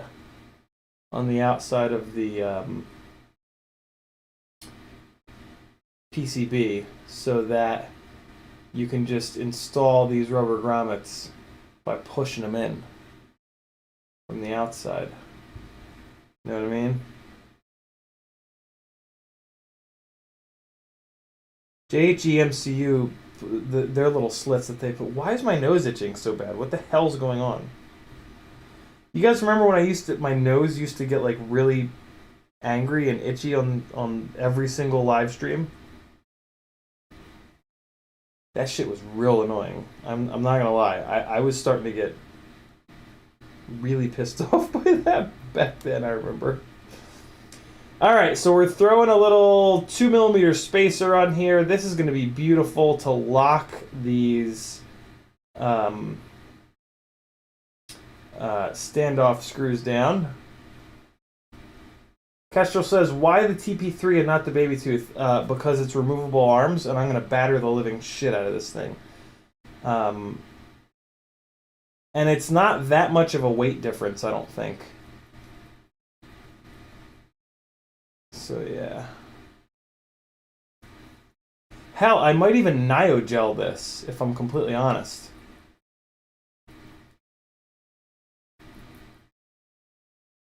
Alright, we're almost there.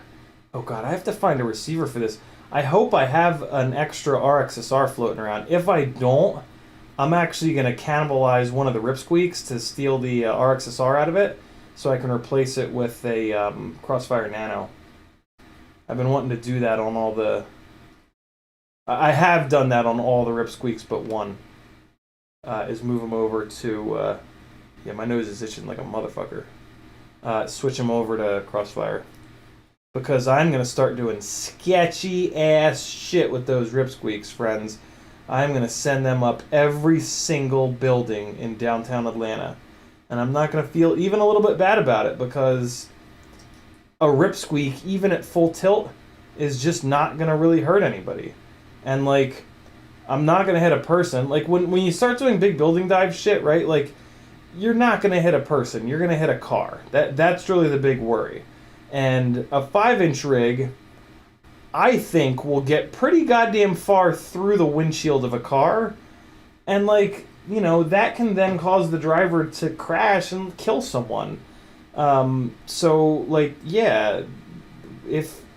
That's why, like, if I ever see somebody doing building dives with a 5-inch rig, and like you know, they look down and there's cars on the road below, it's like, dude, what the fuck? Don't, like, come on. Not a good look. Oh yeah, this is working out perfectly. But yeah, a 3-inch rig that's sub 250. I mean, that's just gonna bounce off of a car. Like, yeah, maybe it'll leave a little dent if you hit like the roof or the hood. But I'll absolutely pay for paintless dent removal versus having someone's death on my conscience. You know what I mean? Like, yeah. That is, I am fine with that. Ooh, yeah! These screws are just the right length. It's looking like. And the spacers lock down just hard enough, but they still allow me to spin the screw, which is great. This is going to be a gorgeous little TP3 build. Cool, so that's basically what it's going to look like. It seems that everything has the clearance that it needs. There is the potential for a little bit of a pain in the ass over here because of this plug header. Let me just screw this screw in, see where it ends up.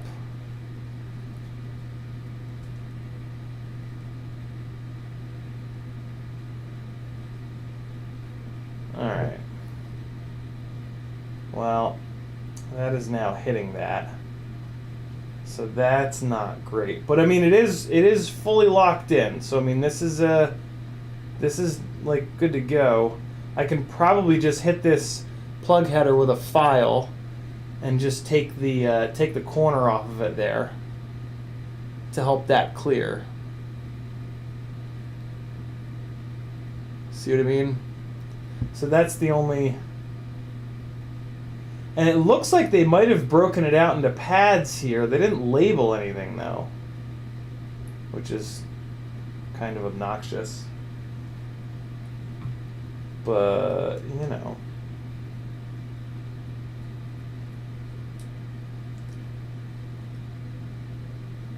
Can't have it all. Let's see.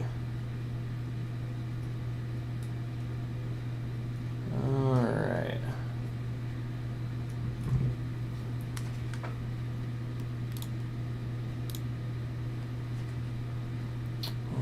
Okay. Abraham says, why not crossfire in the toothpick? Basically, it's just a waste.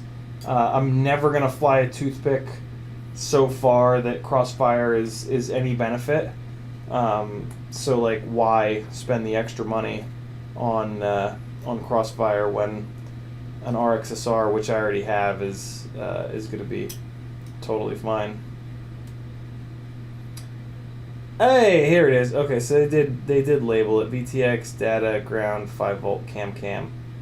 Why are there 2 cam inputs? That's weird. So wait, how many is that? That's 1, 2, 3, 4, 5, 6. So then are there 6 pads? No, there's only 5 pads. I would love to just break this plug header completely off. But man, these pads are awful small. I think I'll leave the plug header and I'm just going to hit the corner with a file. And then we should be totally fine. Eventually, all of these RXSR rigs are going to end up on ELRS. So yeah. But because that way, what I do like about Crossfire is the lower latency over the RXSR. But I mean, I don't really notice it, but it's obviously there, even if you don't notice a difference in latency. it is there. So it is a real thing. But, yeah, I'm going ELRS for sure for the Tiny Whoop stuff. So it just makes sense to be, you know, to have a Toothpick be on ELRS as well down the road here. So I'm actually tempted to throw a ghost receiver in here. But I don't know. I try not to create a lot of extra work for myself in the future. And if I put an RXSR in, I already have the model set up. It's just easy, and I have them. So yeah, I don't know. I have really good luck with RXSRs too. I've flown RXSRs over a mile, and they've been completely fine. As long as you have good antenna placement, and you stand in a spot where you're gonna have good coverage, and you know, it's I've had really good luck with FreeSky, with FreeSky, like for the entire time that I've been in this hobby, if I'm completely honest. But that being said, it is pretty limited.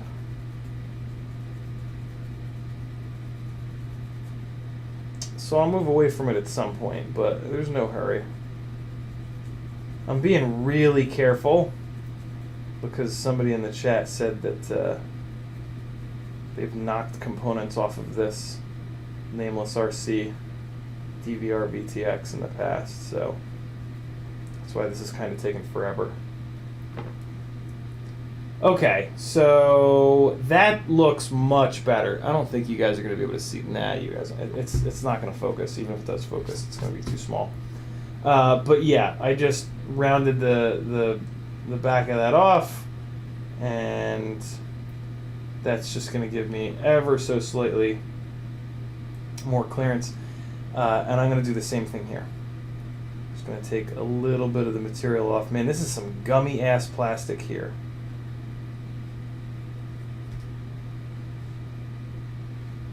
That's wild.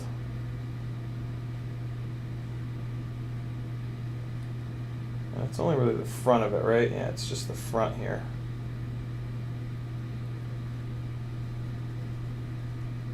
Okay.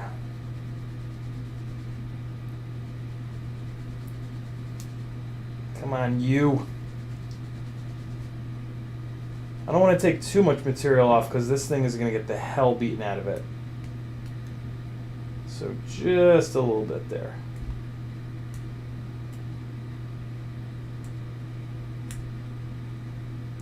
Cool. That should be about all I need. You know what I do want to look at is how this guy is going to fit.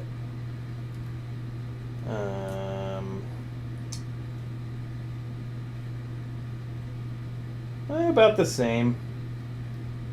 Not that much better, not that much worse. Yeah. It's got a weird connector on it. Alright, well, there's that. We're getting there. I had a feeling I wasn't going to be able to bang this out all at once. The N636 still flies FR-Sky receivers. You can figure out.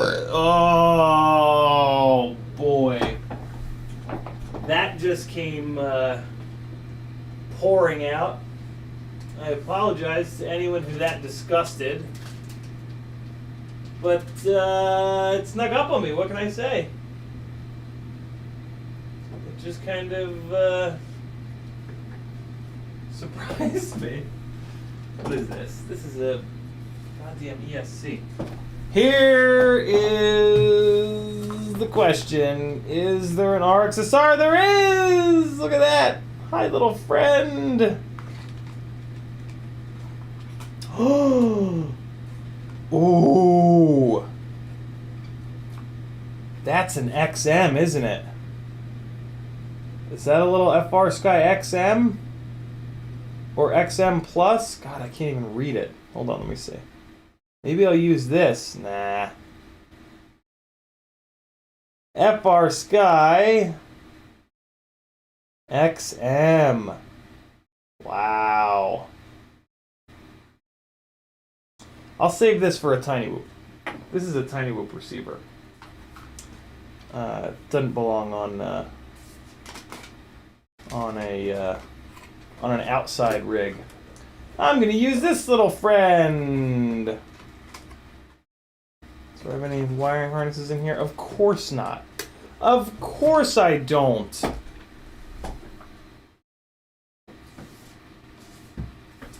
We made a little progress here tonight. Not nearly as much as I wanted to, but we got a little bit done. Let me see if I can find these the little plug headers. That would be nice if I could track those down before we wrap this stream up, since it is 9:54. Athix says, you like that baby tooth build? DLRS has some crazy good stuff for the average person. What baby tooth build are you referring to, Athix? Den 636 looks like an XM. Alright, I think that I've got a couple of those plug headers in here. Hey, dude! Look at me go! Alright! This is good. I'm actually going to organize this little bin a tiny bit. I'm going to put all these little plugs into this whole plastic bag here.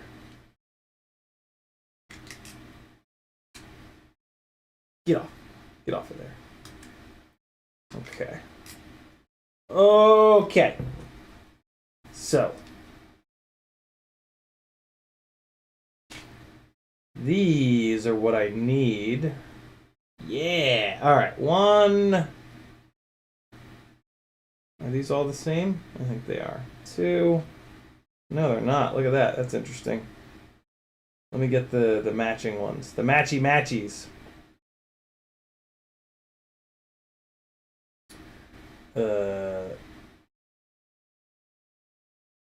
Come on. The little legs are different lengths, which like really doesn't matter, but you know, if you're gonna be crazy all the way. You know what I'm saying? Know what I'm saying? Alright, let's see which ones are the long ones and which ones are the short ones. Short. Short. Short. Short. Good to go. We're going to use those four. The rest of these guys are going to go back in the plastic bag. All right. All right. Hey, you know what I'm also going to do? I'm going to run that 75 Whoop on 2S with those 1102 18,000 kV motors. Actually, that's what I should have done tonight. I should have converted that thing to 2S. But I didn't. So, poo-poo on that idea.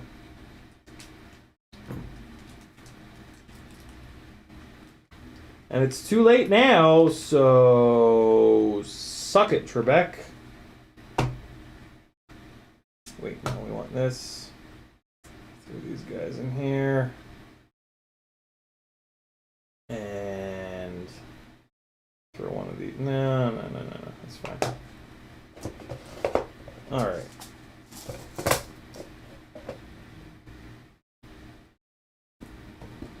Ooh, you know what I could do? Ooh.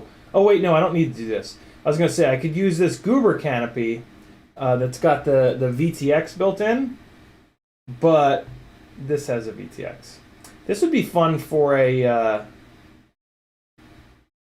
little 1S toothpick. I've been saving this guy for maybe I'll do it on the little homie frame here from BQE. Do a little homie with that little Canopy set up, that'd be cool. Matt McConnell's in the house. McConnell Studios says, thoughts on Caddx Vista with DJI versus Nebula Pro. Matt, I have never owned DJI. FPV Exchange, Nevin from FPV Exchange is sending me a set of V1 goggles with a dead pixel. So I will start to learn about it sooner than later. But at the moment, I don't know anything about it. Why is one of these lights in this room is still green? Let's fix it. See if you guys notice a difference. Ready? Oh, wait. We got... what are the lights called in here? Office.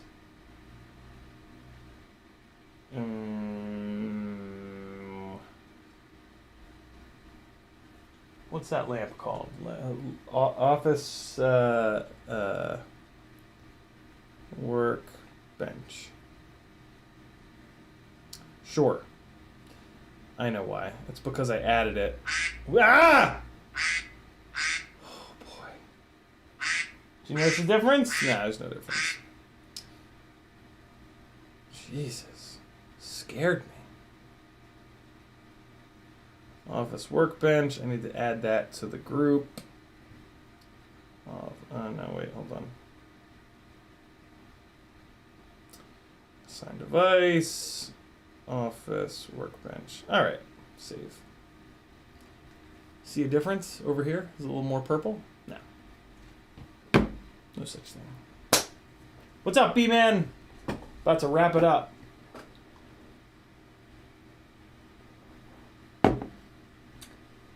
Oh, right, Athix. Right. I remember now. Gotcha. From what I've heard, though, Matt, the Caddx Nebula Pro versus the DJI camera, they're very close. And for me, the Caddx Nebula Pro is the one that I'm going with because it's a lot smaller of a camera, and it'll allow you to run 20mm standoffs rather than 23mm standoffs. So that's the direction that I'll be going. For those reasons. For them's reasons. This is nice. They give you a couple little jib-jabs here. What's the difference? Little wiring harnesses. Oh, that blue line is looped. Why is that blue line looped? The hell's that about? Oh, and the last thing is empty. What's that blue line being looped? Is that camera? Pins up, pins up. So the blue one... Why is the... Oh, I see. Wait, no I don't. What? Where's that blue one going? It's going into the VTX? What? Oh. What? Wait. What?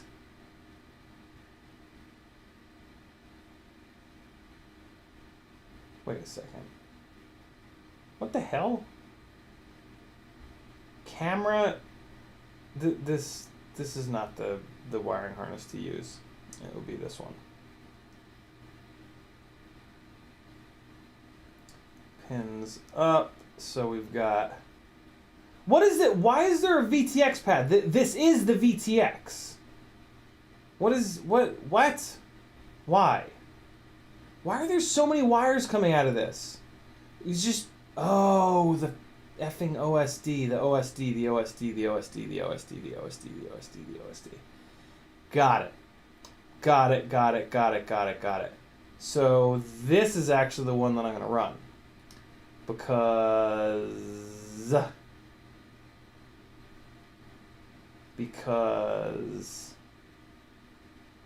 this guy is VTX.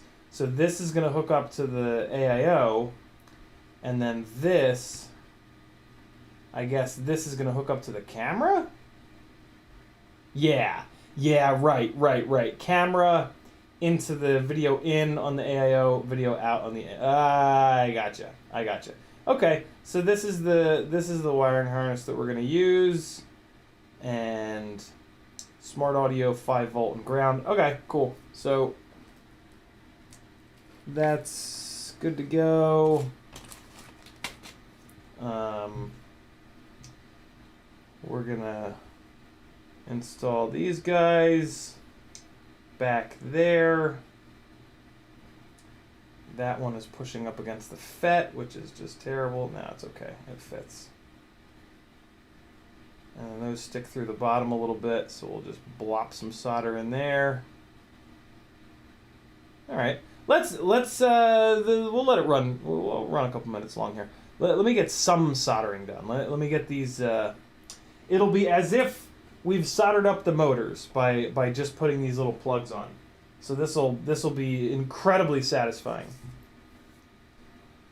All right, so it looks like they kind of friction fit enough where I can probably stick them all in here. And in theory, everything will clear. In actuality, God only knows. We'll figure it out when we get there. Well, no. Let's do this. Here's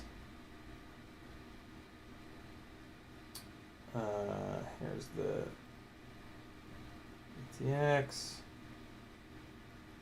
That's going to sit like that. That's going to sit like that. Oh, yeah. This is totally fine. Oh, yeah.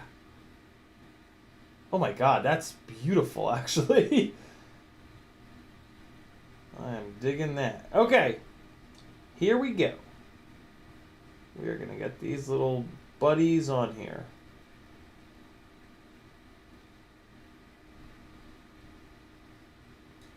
Ah, that one fell off. Nah, that one fell off too. Balls. I shouldn't have put the rubbers in, boys. I should have raw dogged it and we would have been absolutely fine. Well, I can do this. I can just kind of pushed it. No, I'm gonna need that finger. That's what she said. Okay, so well, actually, or I could put them on the bottom.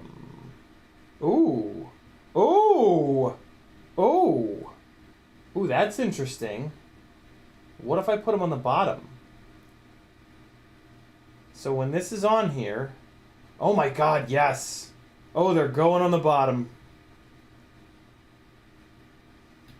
Oh, they are so going on the bottom. Because there's just the perfect little gaps for them to go right in there. Ooh, boy, is that satisfying. Are you kidding me? Wow, okay. Okay. Let me just make absolutely sure that it is going to clear with these little guys on the bottom. Oh man, I love tightly packaging things on these rigs. That's what she said. Oh yeah, that's totally fine. That's looking beautiful. Let me just make sure though that nothing else is going to get in the way. So the arms sit like this. And then there's a screw through there. Yeah, there's nothing to get in the way. Oh, yes. Veritas Weasel, I forgot, is the truthful answer. There are a lot of lights to turn on in this room now.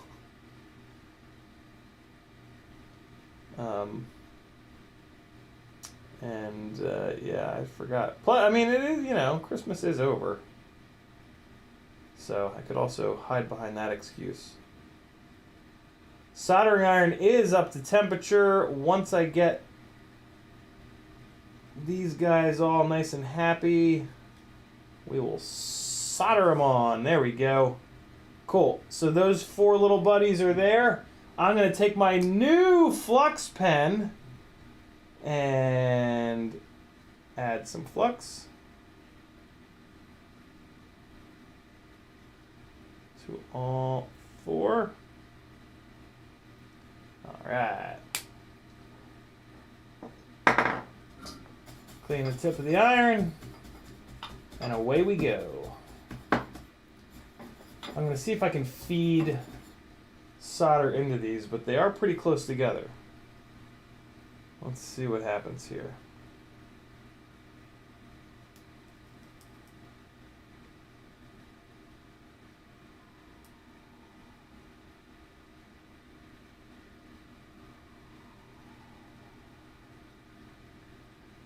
Oh yeah, we should be okay here.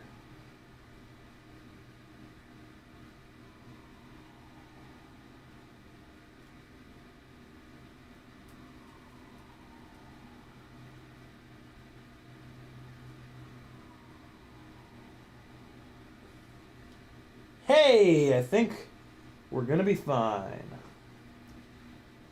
Let me do a second one and then I'll check my work.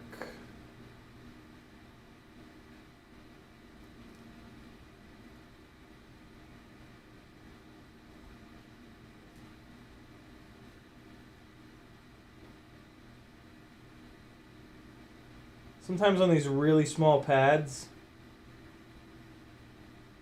you don't have enough room to get the tip of the iron and feed solder in.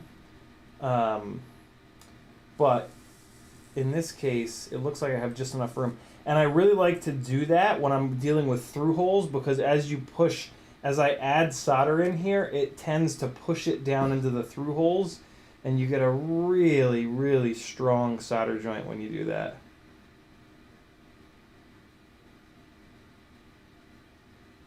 I'm just going to try to bust all these out, and then I'll check afterwards. Everything looks good so far, though. All right.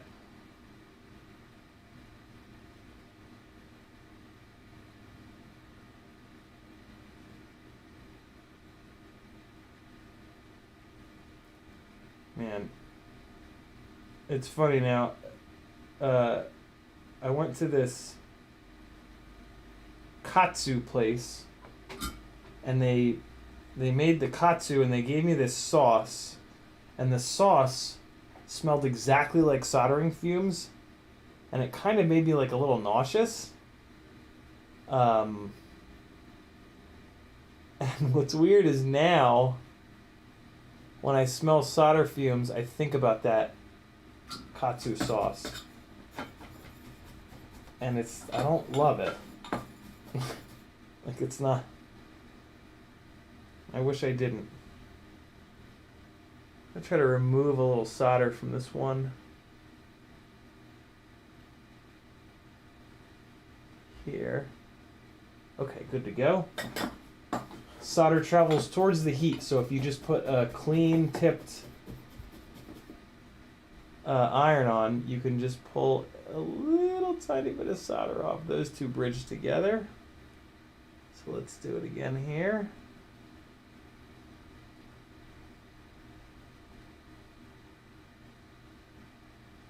Took a little bit off of that one. Let's see if that's good enough. Wait, where's the joint? There it is. Nah, I'll take a little bit more off. So I'm doing this with the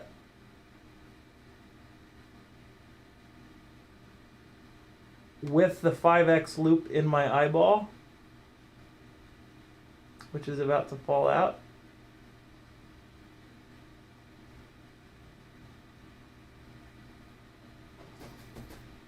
If you like, oh god damn it, how long have I been on this scene? Sorry guys. Jeez. Yeah, with your little 5X loop, if you put it in your eye and you like kind of, you know, bring your eyebrows down, you can hold it. You can hold it in your eye. And that really helps when you're doing like stupidly small stuff like this.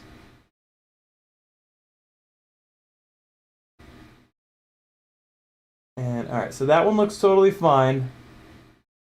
This one here,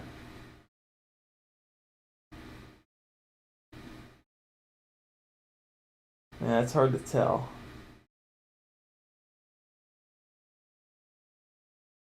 I'm going to remove a little bit more. No reason for there to be as much solder as is currently on there. So come on here and just pull some of the solder off at the tip of the iron. Now that should be okay. Take another quick look. Let me put the iron in between those two pads.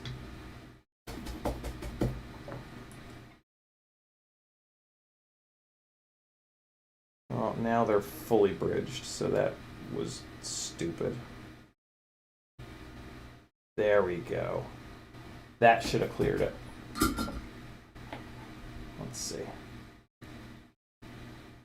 Hey, that's the stuff.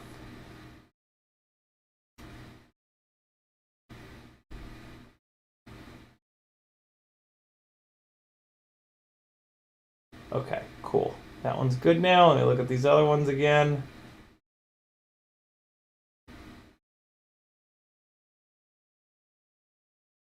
This one might actually need a little bit of love here.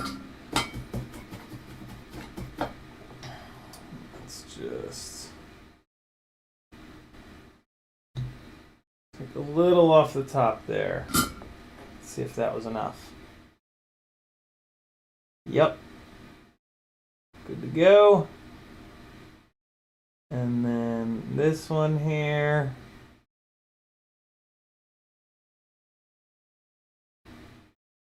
Let me do the same thing on this one, just to make sure. Man, you know you're soldering small stuff when a 5x loop is still not, like you still can't be totally sure if two pads are bridged even with a 5x loop. I think we're good. That all looks okay. All right, yep. So that's all set. So this is gonna sit on here like this, and now we can check our final little clearance. Oh my God, look at that. Ooh, buddy.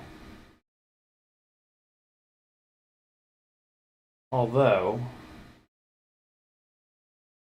farts.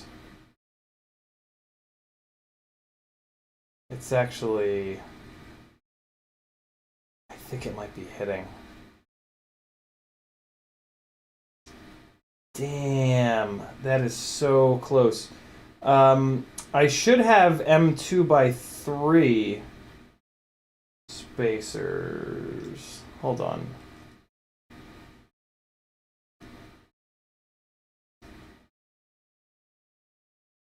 Damn it.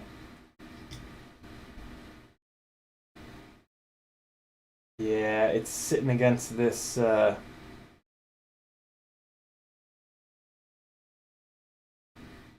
could probably just file it down a little bit. But why didn't I just put them on top? What is the matter with me? Well, that's a problem for the next stream. Hold on. Let me see if I have M2x3s here.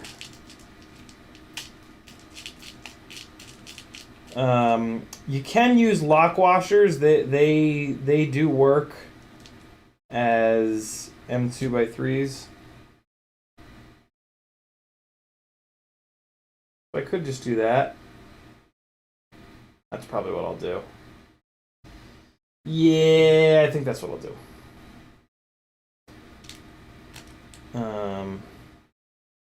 Is there a screw in this one? What the hell's happening here? You don't go there. The other option is... These are all M2x5s in here. The other option is just using one of these tiny little... Yeah, you know what? I'm going to do that because I really don't need hardly any clearance. I'm just going to sneak one of these little wee, tiny little M2 washers in there. And that's all the clearance we need. That's going to be fine.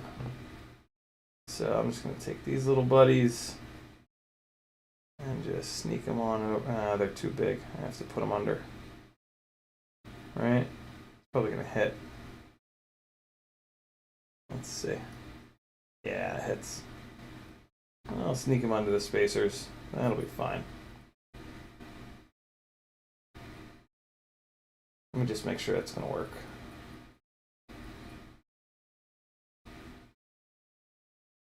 Veritas Weasel says, a main ingredient in katsu sauce is solder, slightly tinned and heavy leaded.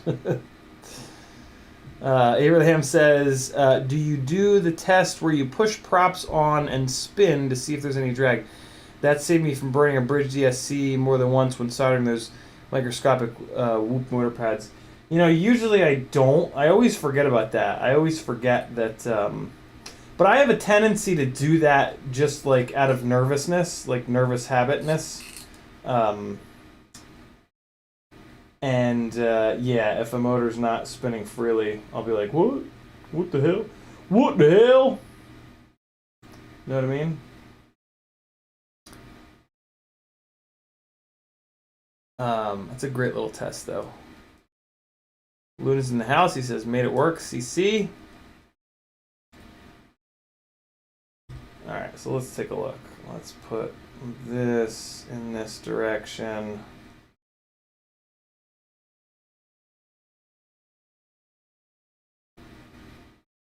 Yep, that's all it needs. Oh, although now the plug header is hitting the spacer.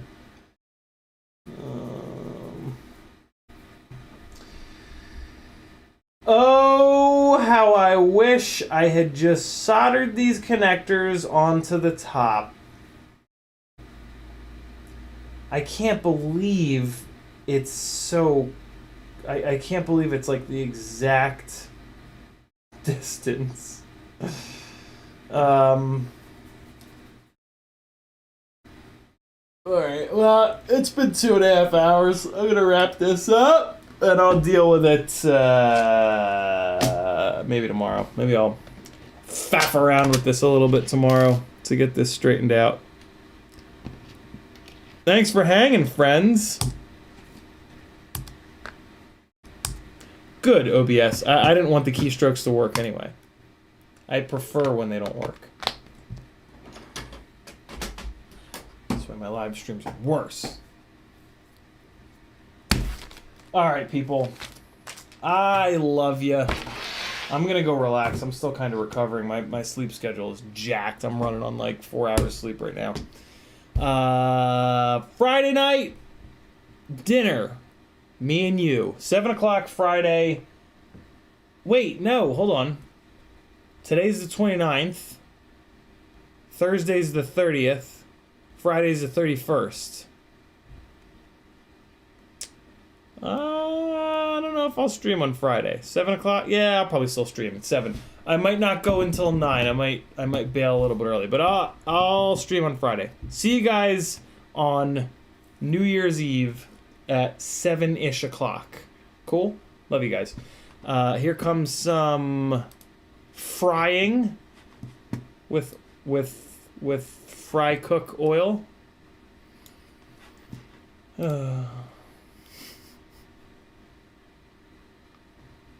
And 250 maiden? Sure, why not? Love you guys. Be good. Later. This is a Patreon only video, so those of you that aren't patrons, so you're getting a little sneak peek at what's waiting for you over on Patreon. Love you guys. Wait, no, hold on. I need music to put over this.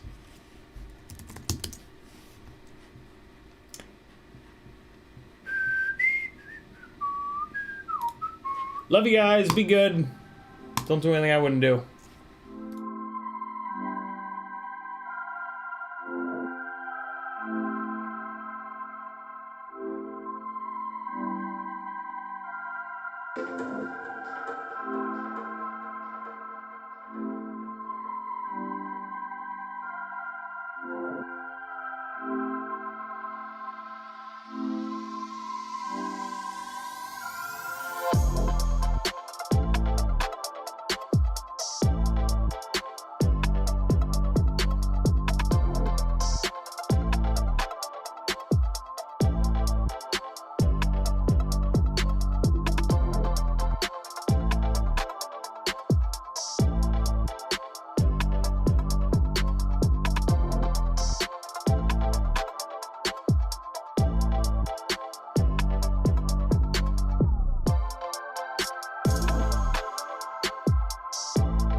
So